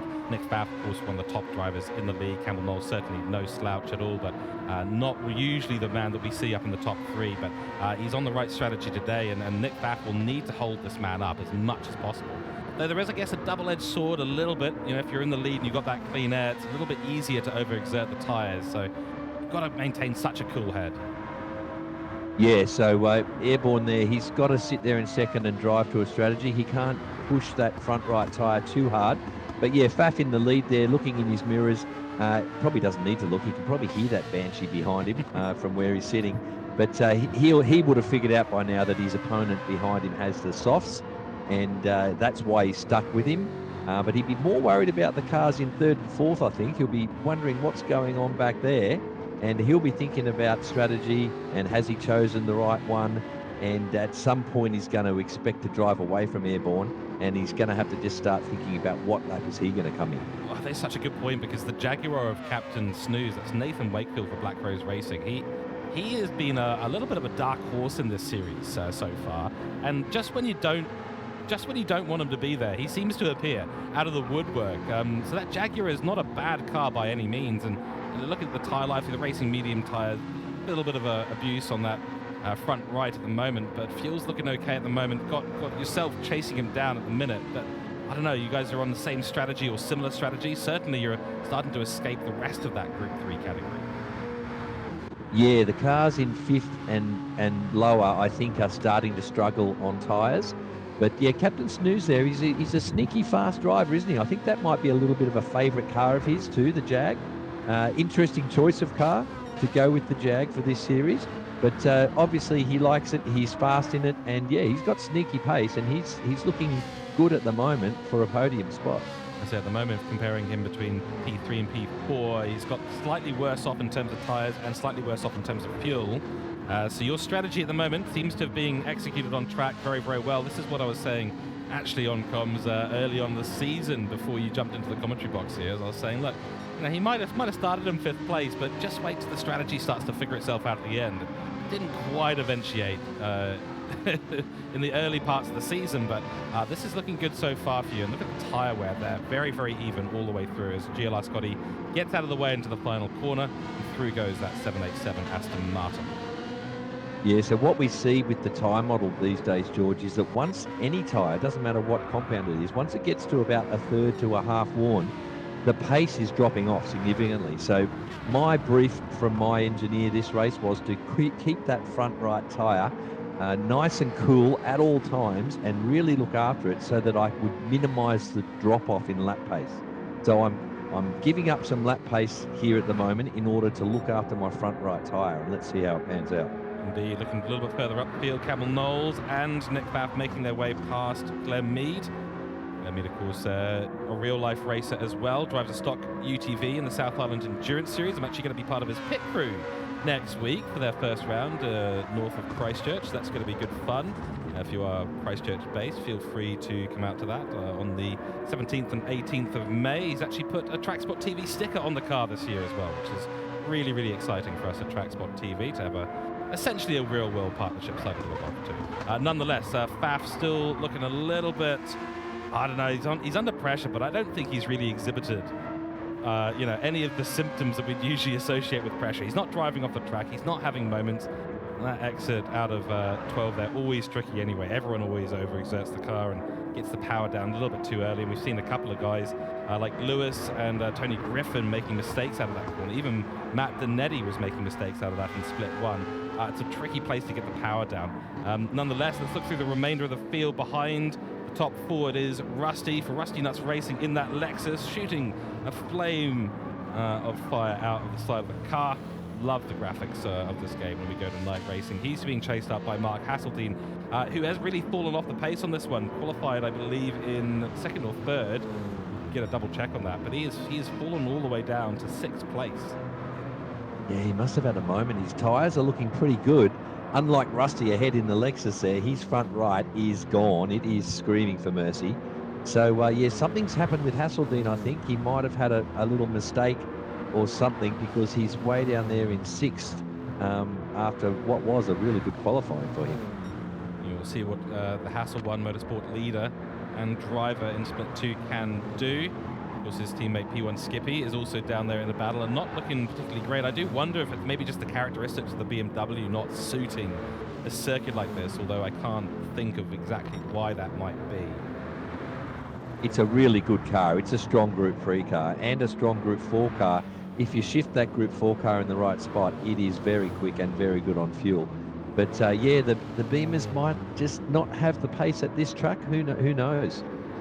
Yeah, and of course, Kyoto Driving Park, not a place that people go to super regularly, I would say. It's definitely one of my favorite cars. We've got a yellow flag ahead, and we'll try and find out who that is as we switch through the different cameras. I think we're just about to find out. Oh my goodness, it's Airborne. Airborne has had a huge accident through turn 13 and 14. And with the soft tyre advantage that he had earlier on, it's just gone wrong. Oh, it's round he goes again.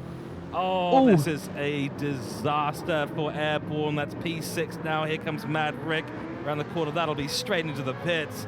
Oh, we all know that 13 and 14 are just the worst corners to get it wrong.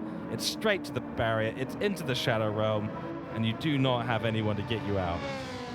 Yeah, he was losing lap time as well on track, wasn't he? Well into the 35s there as those softs started to expire on him, and then just that little lapse in concentration on worn tyres through that tricky chicane section in the last sector, and in he goes into the barrier, and that's his chances gone, I think, George. Wow, yeah, with a few seconds to stay stationary for the repair to occur on the car as well, which just makes, just adds insult to injury in this sort of situation. Madrick is now his nearest competitor, just behind him in that Ford for Spectra. And Madrick has shown us some real good pace. Trial Mountain and Deep Forest, it was a couple of good races for that Ford, not quite showing up to the race here so much in Kyoto at the moment. But Campbell Knowles, what a disaster, which means that we've now got Nathan Wakefield in P2, but that may be set to end as that right front, I can't do left and right, turns out. The right front's starting to really bleed away, and he's got a fuel problem now. Ando behind. You do not have a fuel problem at the moment, and you are looking a little bit like a shark in bloodied water. Yeah, just like a tiger or a cougar even, ready to pounce, mate. Just looking to pick my moment. Yeah, well, you've got the Jaguars, you've got the Cougars. Well, we're going to have some good comparisons here. That's a car getting out of the way. But certainly that was should have been the one that I chose. We've got One Bite Racing. Got to save the Great White jokes for that. Yes, the Cougar pouncing from behind. Here we go. Cougar versus Jaguar. Here we go. But yeah, he's showing a bit of pace. He's gone for one more lap. Surely he's going to have to pit this lap with that fuel light flashing. But Ando here, he's just tucked in behind. He's working to his strategy. He's looked after his tyre enough that, yeah, once he's released here, he might be able to churn in some nice low 34 lap times and put himself in a position for the win. Ooh, maybe. Oh, okay, so there's some confidence there from the Me Cougar team. Never lacking in confidence, certainly. But results yet to show the confidence they've got in themselves. More blue flags to get past now. It's P1 Skippy getting out of the way. Both cars dive down the inside. And yeah, I was just noting actually through turn 6. Nathan Wakefield got very wide into the entry, kind of missed the braking zone. And we've got a yellow flag out on track. Yet another issue. Who is that? This time it's not Nick Pfaff. Someone else has had a big problem. It looks to be Chase. Yeah, that is Chase, the Toyota Group 3 car, if I'm not mistaken. And yeah, that is a big problem he's had. Yeah, it is. Hard tyres. He's made a mistake through 13-14. It's all gone slightly wrong for him. Back to the battle we were on. And in goes Nathan Wakefield. I was just going to finish that thought. Turn 6, he went a little bit deep into that, and then as soon as you do that, you have to oversteer the car, and the tyres just start to bleed away even more. So that means Me Cougar now up into P2 in the Group 3 category. Behind them, Rusty, who's in a true battle with Mark Hasseldean. They're side by side through turn 1, but inside line's going to come out on top any day of the week, and there is no grip on that right front at all for Rusty. Tries again on the exit, and they're side by side. into the S as we go. Pace on that Lexus is incredible, but does he have the turning power? Does he have the grip? I don't think he does.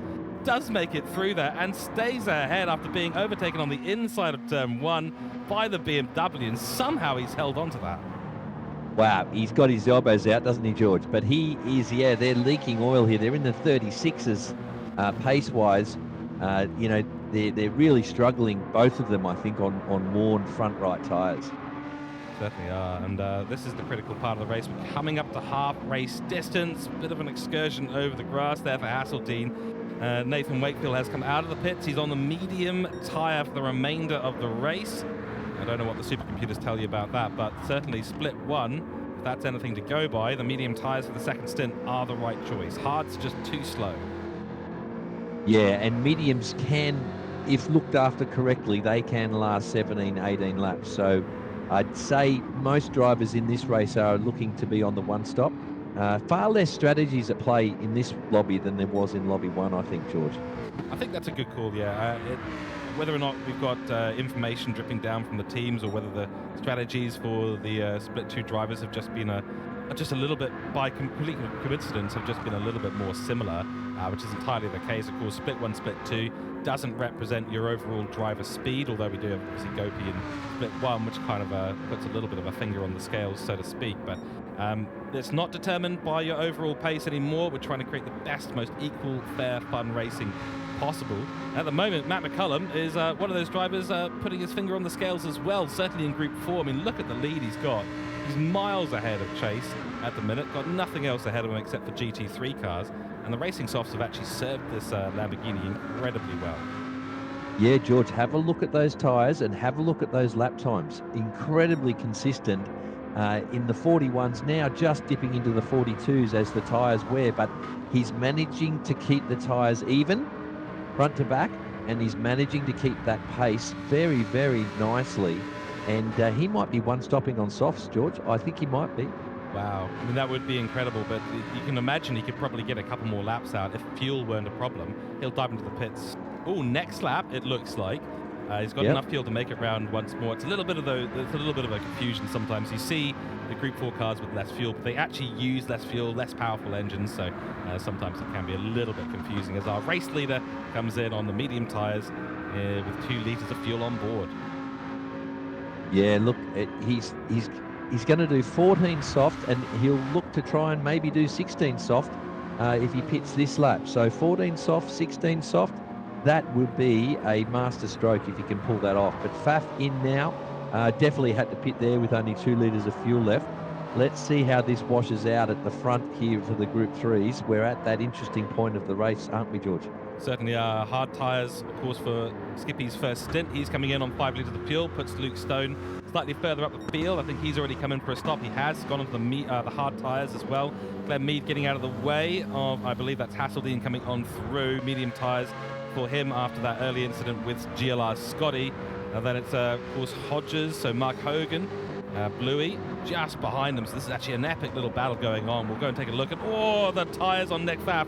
In the meantime, we're looking at this, and that is not an overtake, of course. That is the 29 car coming on through. Crikey, that was a close call there. Bluey doesn't actually, let me double check, actually, that is Bluey. That is the position. Sorry, that is my bad. Getting the Black Rose Racing cars mixed up, and actually a really nice overtake there. Yeah, he's on the fresh mediums, so he's just dipped the nose in there into turn 1, and he sent it and pulled it off. Oh, and pulled it off on Troy Britnell as well. The Mazda, a non-commercial Mazda spec Group 4 car. It's overtaken by the Jaguar Group 4. Very nice work, and of course, tyre advantage is massive. You get a 9,000 seconds a lap faster when you've got fresh tyres. Oh, that's very, very scary for Troy Britnell. The makes a lightning bolt out of what was a smooth corner and a smooth racing line. Certainly takes the jagged nature of the Lightning Motorsport logo, pops it onto track there for us. Hodges still absolutely going for it. He's really in a battle for his life now. He's got a Group 3 car coming on by, gets out of the way nicely, and we'll have to catch back up with the rest of the traffic. All right, Scotty and Skippy are the ones at the bottom of the field, and Scotty will keep an eye on him as his strategy evolves in the last 15 laps of this race. Nick Pfaff back out in the lead. Hard tyres are the choice, Andrew. I don't know if that's going to be the right call. Yeah, so he's looking to go to the end on hards. Obviously not confident enough in those softs, in the mediums, to make them last till the end. So he's got, he's going to be the one with a Cougar to deal with shortly. Oh, here we go. So that confidence may be well-founded today. We shall see. In P2, leading the race for a little bit. Medium tyres is the choice. The supercomputer has spat out RM and go for broke at the end of this race. I think that's what it outputs. We'll see. Not sure if it's quite as personable. Nonetheless, Andrew, you are now in P2. That's excellent. Captain Snooze is right behind you, though, on the racing mediums, but tyre advantage and going to be a fuel advantage at the end of the race, just based on that first stint and how it went. Yeah, so I've made the overcut work on the Jag behind me there. I stayed out for a bit, put the hammer down, and a bit of hammer time there, George, and I've now inherited second place, but I'm a bit worried about the car in front. I don't know what tyre he's on, obviously, and I'm thinking, have I done the right thing here? Because Faf still has a pretty healthy lead, so let's see how this plays out. Certainly does. In fact, we are going to go, I've been hearing from Race to Control, we've been eager for a onboard lap, and we're going to go and do that. So, Andrew, you did a little bit of a track lap, sort of half of a lap. That's Matt McCullum getting overlapped there, of course, Group 3. So take us on a full lap. Tell us about this course. Tell us about these corners. Okay, so this is the first corner, folks. This is the first time the front right tyre really comes under pressure. You've got to be patient, squeeze on the throttle, use all the track on exit. Now we're flat through this section in both categories of car, but you've got to be careful. You've got to tiptoe through here. You've got to dance and use just the right amount of curb, and you can get through here flat. So now we come on down into the big sweeping left-hander, and this is once again diving in on the brakes, trail braking in, trying to stay in the blue painted area to take the short way round the corner, squeezing on the throttle, once again using the curb on exit, using all the track. Now we come up to a very tricky left-right left section here. Very easy to come unstuck here. You see me short shift into fourth now. You are traction limited on exit here, and you run on out now into the hairpin. So you're flat to the floor here, looking to dive in, brake as late as possible. I brake in a straight line towards the apex there. You can see that's my technique. A lot of guys stay out wider, but I'm diving in there, using the curb on exit. Now the final tricky chicane. There's some tricky fast chicanes around this track, George, and this is the most dicey of them all. Getting out there towards the grass on exit, trying to carry the momentum. Now this is a dive in with a late apex this corner. You've got to be so patient before you squeeze on the throttle. Short shifting again into third, running out down to the finish line, and that's a lap around Yamigawa. Wow, fantastic. It is a short lap, it's fun, but boy, oh boy, there are some tricky corners to get used to there. And just as we were coming around the final corner, did see a yellow flag. I think that might have been Chase in the Toyota, just going round on that final corner, probably clipped the curb just a little bit much. And that's the thing with this. There was a glitch at one point in Gran Turismo 7. It is now fixed, but you could use the lip on the outside of the curbs to actually give you more grip, essentially an infinite grip hack. Essentially what was going on. That is now obviously fixed, so you don't want to be on the outer part of that, or the innermost part of the curb, because that will turn your car around very, very quickly. And ahead, we can see how much distance has been made up. Nick Vapp has not got a big lead now. He's in the 36s. Andrew, you're doing 35s out on track, so there's nearly a second difference a lap at the moment. Of course, some traffic for Nick Vapp to get on by, but that's the same for the Mi Cougar car. So this is well and truly going to be a battle for the top spot. I think fuel's good for Nick Vapp. The worry here is his tyres and how slow he's going to be on the hards. And you know, I think, well, he pitted around lap 13 or so. I think that's about correct, lap 14. So 16 laps, essentially, on the hard tyres. You're always going to make it to the end, so why not risk those medium tyres? Why not? Yeah, he might have been advised incorrectly by his pit wall here, but obviously there was something stopping them from going for the mediums. Obviously just too concerned about whether they're going to last 16 laps or not. So he's had to bite the bullet and reluctantly jump onto hards. And as we see there, his lap times in the 36s, you won't be able to do much better than that. So he's just going to have to somehow hold on, make that GTR as wide as possible, get his elbows out, and try and hold off the Cougar behind him. Yeah, as John Wright likes to say, the GTR. in his worst Australian accent that he can possibly put on. We love him for it. We also love him for his Ferrari fanship, just as everyone seems to hate me for my McLaren fanship. And I get to commentate on the split that doesn't have the McLarens in it. Wow. There we go. That's just how it goes. The Colin Racing team solely driving in split 1 at the moment. So I just have to watch Gridline Racing Scotty try and make it around that Ferrari and find a way to take one back at John. But at the moment, I think we're succeeding in that, but to the detriment, of course, of Scotty. So unlucky early on. When your race gets ruined so early on, we know that Scotty had good pace around here. Qualified in P3, and he's last. Yeah, and he's, I think, made a bad call with strategy too, going for the hards, doing 44s. I don't know whether that's going to get him back up onto the podium or not. No, at the moment, it doesn't look like it. He can't even make it around the outside of P1 Skippy, who's on the hard tyres as well. So that's a fight that's sort of only going to come down to the slipstream and some good driving from both of these drivers, which they will, of course, display. But, I mean, the hard tyres are already bleeding a lot of speed there. They're sort of down at 50% of the grip remaining. So maybe a double stop strategy on faster tyre could have been a little bit better for Scotty. He could have just got his head down, really sent it, and not worried as much. But now he's in a saving mode as well as trying to overtake, and that's tricky because you're going to end up either butchering your own strategy or not being able to overtake. Yeah, you sort of compromise on those hards from the get-go. There's sort of nothing good about them, really. So you really don't want to use them unless you absolutely have to. So let's see if he can get past Skippy, and they'll last him to the end of the race, I think. But let's see, he might choose to just ditch him. What do you reckon, George? He might just ditch him and jump onto softs or something. It might be worth doing. It really might be worth doing. Try and get the fastest Group 4 lap. That's probably the best thing you can do in terms of points overall. And we'll see. We'll see what happens. Luckily, he's got a teammate, Go from Hidegit, who seems to be reeling home all the points. And we have a real battle for P1 going on. Is it going to be inside line into turn 12 for Andrew Scott? It's deep on the brakes. He's using some of the grip that he's got available to him. Medium tyres versus hard tyres. And Asta Racing cannot hold on. Nick Pfaff drops from P1 to P2. Was on qualifying lead position. But that strategy call has not worked out his way, and Andrew, you are now leading the race, and this is the first time, I believe, that me, Cooke, have been leading a race in the TrackSpotTV Manufacturer Masters so far, and it is good to see that colour scheme back up at the top. Yes, unfortunately, due to life commitments, I've missed a few rounds, and I'm really happy now to be back in the seat.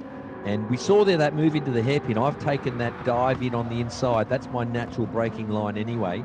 And I set him up. I saw him on the lap previous, the line he took, and I thought I might go for a little bit of a surprise move, and I just managed to pull it off cleanly. So now I'm obviously set free, so to speak.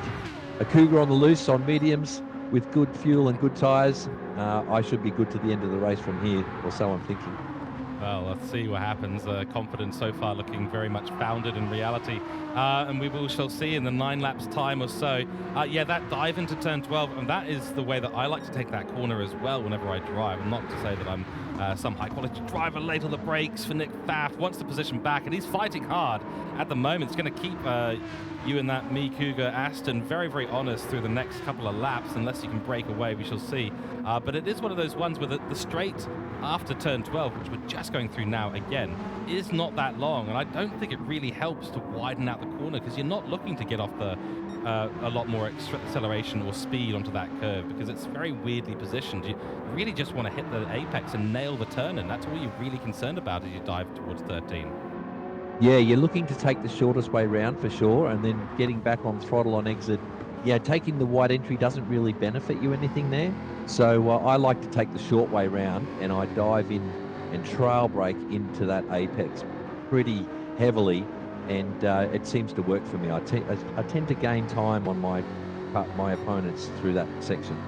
Yeah, it is one of those ones, especially if you get the trail braking correct, just as you lift off and all that weight transfers back to the rear tyres and evens up and balances out again. Suddenly you find yourself with more grip. So if you've got the initial line, lift off that brake just at the apex, the car turns in nicely right around the curb, and then just slowly push that accelerator back in, and it does feel very satisfying. It's one of my favorite corners at this track. do have to admit. Let's look through the remainder of the field. We are heading towards the last 8 laps or so in this race. Rusty in the Lexus for Rusty Nuts Racing. Still holding off Campbell Knowles at the moment. Big tyre difference is Campbell Knowles on much more worn mediums with that early unforced pit stop and the big mistake he was on for a podium finish today in the 38 car, but that's well and truly evaporated after that small issue that he had. Just pushed too much on the softs. Could have backed off towards the end of the stint there potentially, but decided to go full ham all the way through it. Unfortunately, that was the end result, was a crash at the end of the lap just before we had to pit. Again, Hasseldine in P6 currently, followed by Mad Rick. And then it's Chase, so he's got a penalty. He's on the hard tyres. He's had an accident earlier on. So day is not going particularly well for this man right now. Didn't pick up any damage, luckily, from that spin, but it's definitely cost him quite a lot.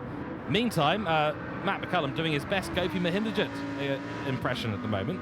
Great fuel, great tyres, looking solid. There's no way he's not winning this.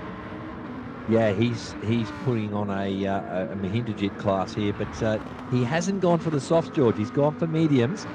So they obviously worked out that 16 laps on softs was just too much to do, and he's gone for mediums. And look at those lap times. He's back into the 41, so probably a good decision.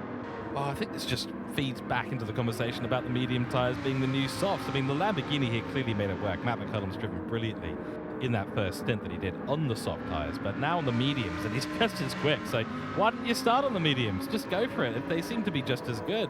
But, it takes a little while just to warm up as a driver, as well as warm up the tyres in the game. So maybe, just needed to build that gap initially to avoid any kind of issue that he might have with the drivers behind. That's probably a sensible thing to do, especially if you know the tyre life is going to be very good on that. Yeah, well, if you know you're starting at the front of the field in your class, then the soft tyre is a good choice to make sure you don't get overtaken at the start of the race and then end up being held up by someone. So, he's cleared out on the softs in the first stint. Now he's got a nice healthy lead. Got 16 laps to do. Let's go for the mediums and let's use that better race tyre to finish off the race with. That's right. Nice conservative strategy to finish off the race. You've got no worries. You're miles ahead of your nearest competitor at the moment, Luke Stone, who's had a bunch of interesting battles so far this race, some of which we've caught on camera.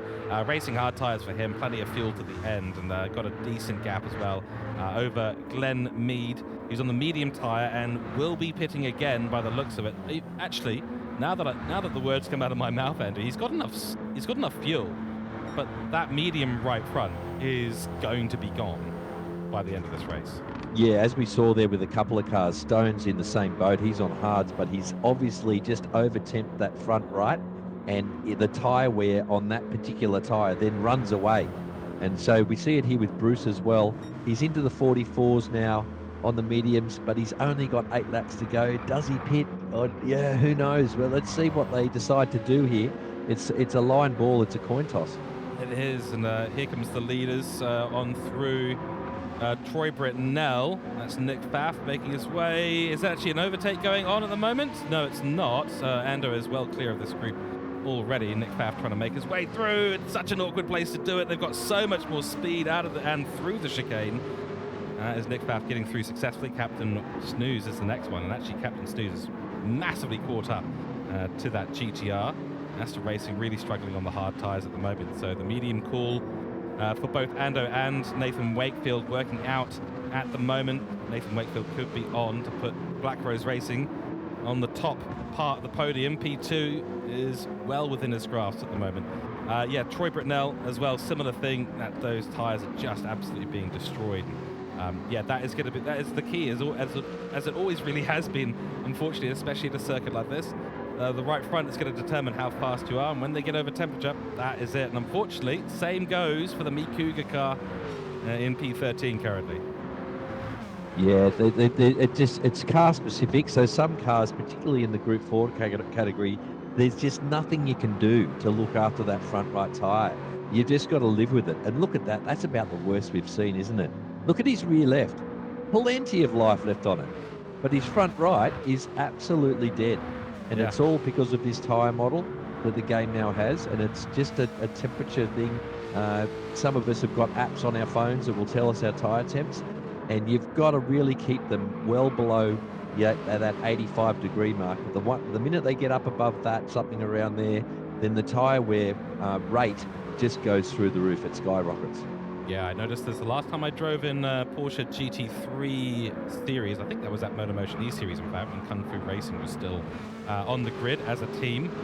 We noticed that with the Porsche, and you can look after it really, really well, but one or two corners, you just lean on it slightly too heavily, or you're in a battle and you just overexert the tires, and suddenly it's a runaway effect. I mean, it is essentially a runaway greenhouse effect, but obviously with tarmac rather than an atmosphere, and a planetary scale. So once you're in that zone, it is so difficult to maintain your position, to maintain your speed, and to drop the temperature of the tire. So it's all about your initial first few laps and how you're dealing with it.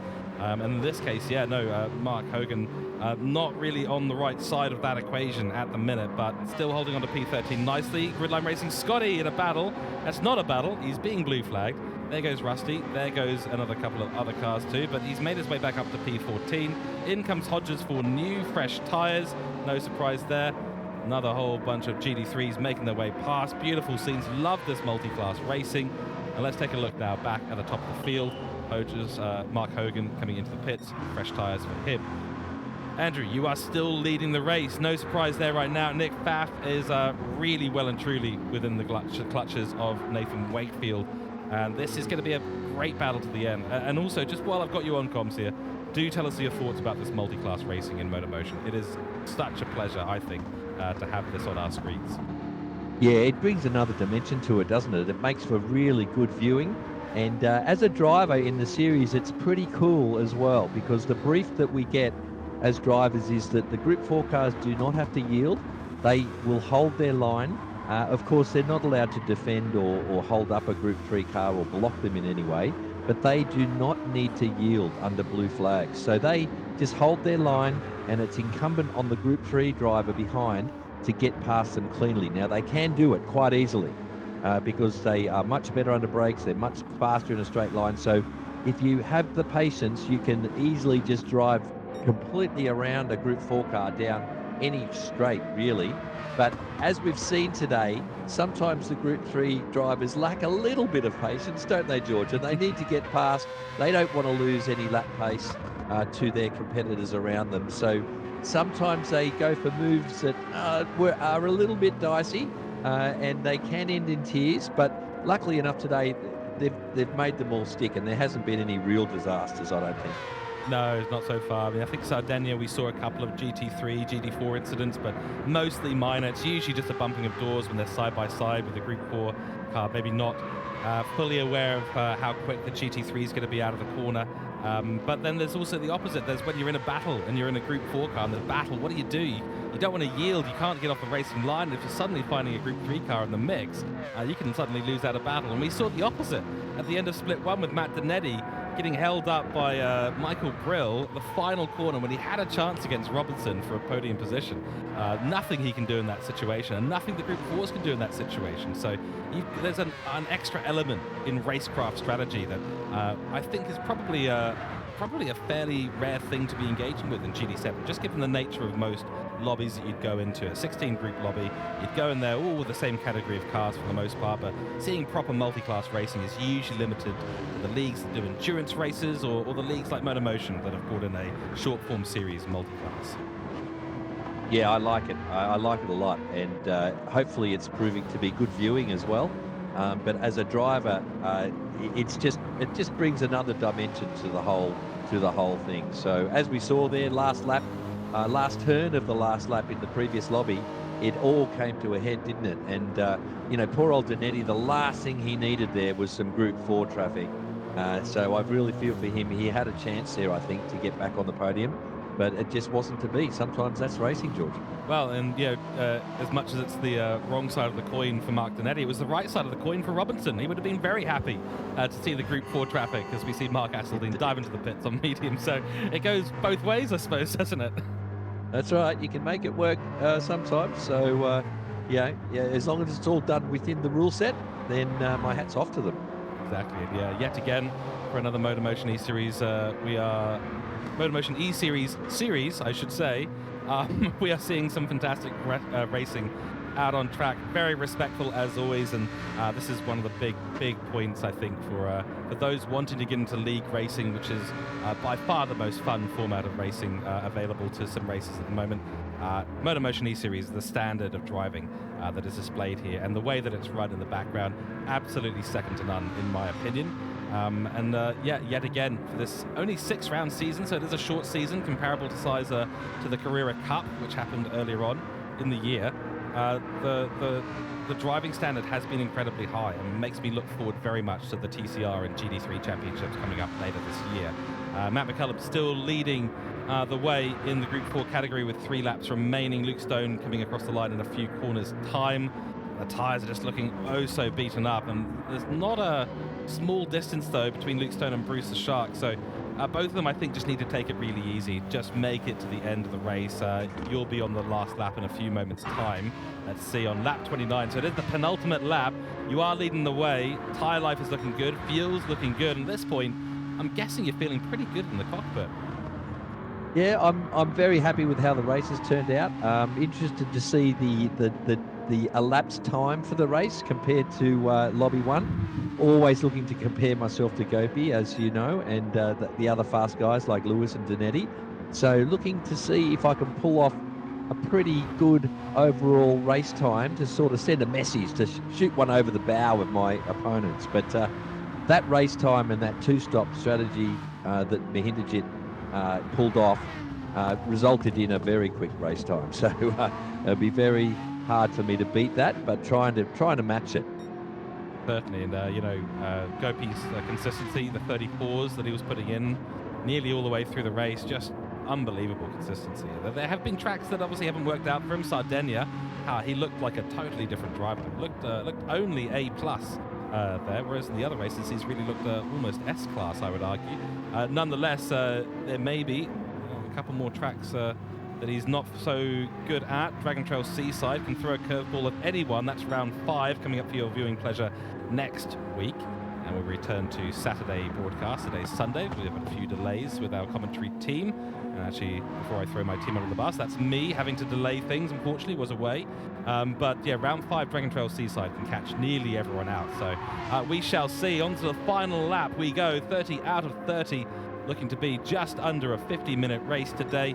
And the strategy execution for the 787 car has been absolutely perfect. Made his way from P4 on the grid up to P1. Nick Pfaff going from P1 to P2. Still a really valiant effort. And he's managed to make a little bit of a gap on Nathan Wakefield, who has well and truly burned his grip away. Wow, look at that. Yeah, so once again, folks, look at that front right tyre. So unfortunately, unable to look after it the same way the Kooke car has, because they were on the same strategy, George, weren't they? So within a lap or so of each other strategy-wise, but that tyre wear difference is massive, and hence the time difference also. Exactly right. Through turn 12 for the final time. Grid is fairly spread out at the moment, so it is going to be a last few victory corners for Andrew Scott, who is joining me in the commentary box today. He might have known what the race result was today. I'm not so sure. That confidence seems so unfounded earlier on, and now certainly seems justified. Nonetheless, it's the first win for a Kooke car in the TrackSpotTV Manufacturer Masters. We've seen a bunch of firsts today in Split 1 and Split 2, but a strategy executed to perfection, assisted by a supercomputer. And the minds of Andrew Scott and Mark Honan have taken home a Group 3 category win today. Big congratulations to Kooke. Nick Pfaff takes home a very well-deserved P2. Flash of the lights towards the end. Nathan Wakefield held on for P3. And then it's airborne.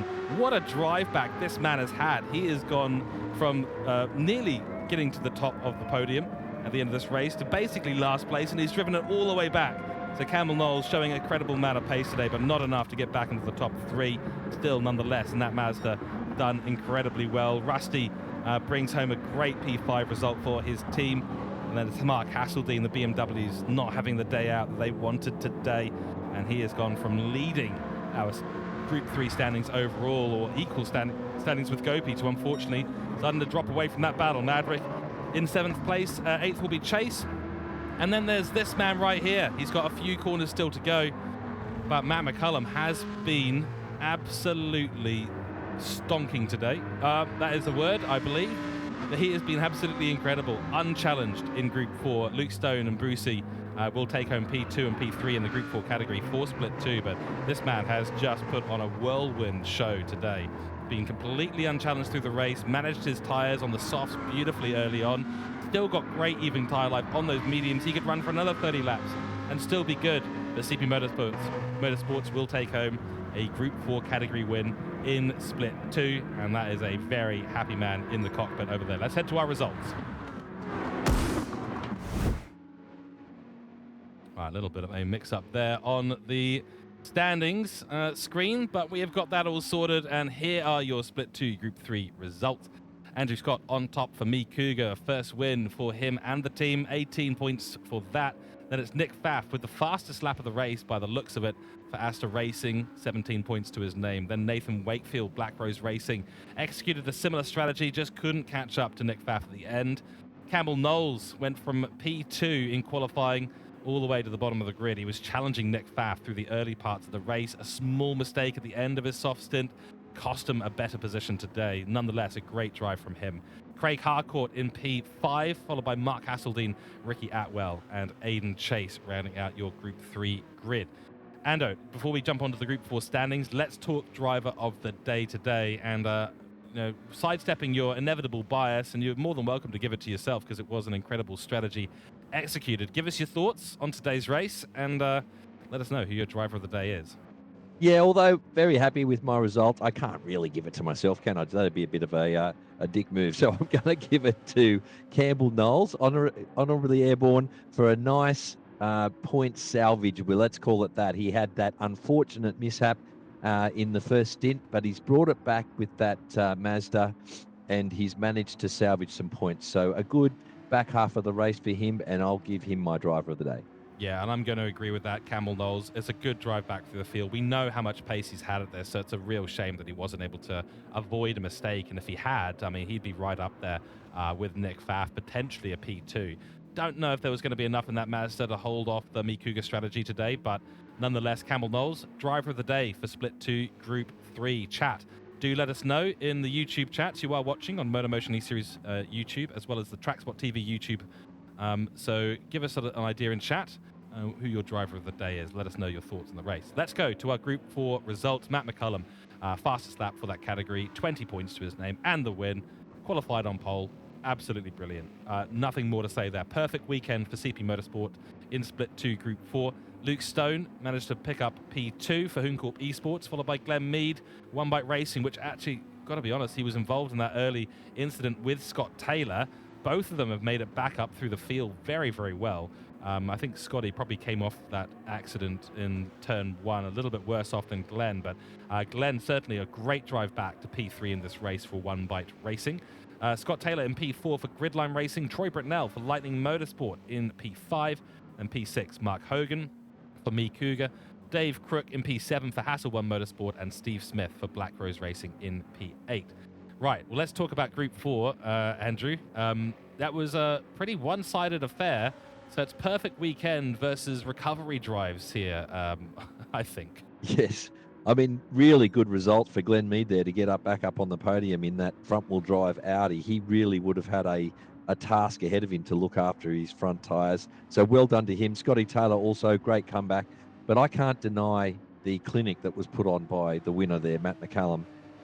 The way he looked after his tyres in that Lambo, which is a four-wheel drive car, is it not? So, the four-wheel drive Group 4 cars really, really do hammer that front tyre, and he's just got it right today, and his pace was consistent and fast. He used the softs and then the mediums, so perfect race for him. And he gapped the field massively. He was the only driver he was only 1 lap down to the Group 3s, whereas everyone else in his category was 2 laps down. So he really, really stood apart today. So that's my driver of the day. Yep, absolutely. And I think, I'd love to give it to one of our recovery drivers today, but I mean, a perfect weekend, you can't look past it. 20 points is a huge win, and it also has a big effect on the standings, which we'll cover once we have finished off our Split 2 coverage. We'll go through our overall standings for Group 3, Group 4, and of course the team standings. I think Matt McCullum absolutely deserves driver of the day today. Well done indeed. Chat, let us know who your driver of the day is for Split 2 Group 4. But that is going to take our Group 2 coverage, Split 2 coverage, I should say, to an end there. Ando, you've had a double dose today, really. Split 1 and Split 2. You're obviously racing in there, so you know what's happening in some cases. But a pleasure having you back in the commentary box for this. And a shame we won't see you for the rest of the season unless something in your schedule changes. But no doubt you'll be back in the commentary box with us at some point soon. But big thanks from myself to you for your insights and analytics today. Yeah, thanks, mate. Good to be back. Good to be back racing. Good to be back commentating with you. But yeah, unfortunately, I've got some external obligations that prevent me from jumping back in with you this season. So fingers crossed, maybe I might. But yeah, thanks. It's been a pleasure today. Thank you very much. So we're going to jump back over to our intro screen where we'll run through the results. But for myself, George Cooke, and Andrew Scott, a thank you to all of you who've watched Split 2 coverage today. We'll be back with you in a moment's time.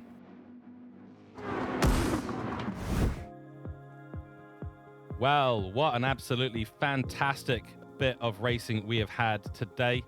So let's take a little look at where the standings land at the end of quite a fiery race at Kyoto. Gopin Mahindranjit on top elevates his position even further to 77 points. And he's now 21 points ahead of Nick Pfaff, who's now even Stevens with Mark Hasseldine in second and third place. Lewis Atkinson makes up a bit of position there with a good victory, or a good bit of racing, of course, in Split 1. And he is finding himself in P4. Then it's Nathan Wakefield, Matt Zanetti, Richard Robertson, and Craig Harcourt, the remainder of your top 8. Then it's Tony Griffin for One Bite Racing, followed by Andrew Scott on a bit of a chargeback for Aston Martin and Me Cougar.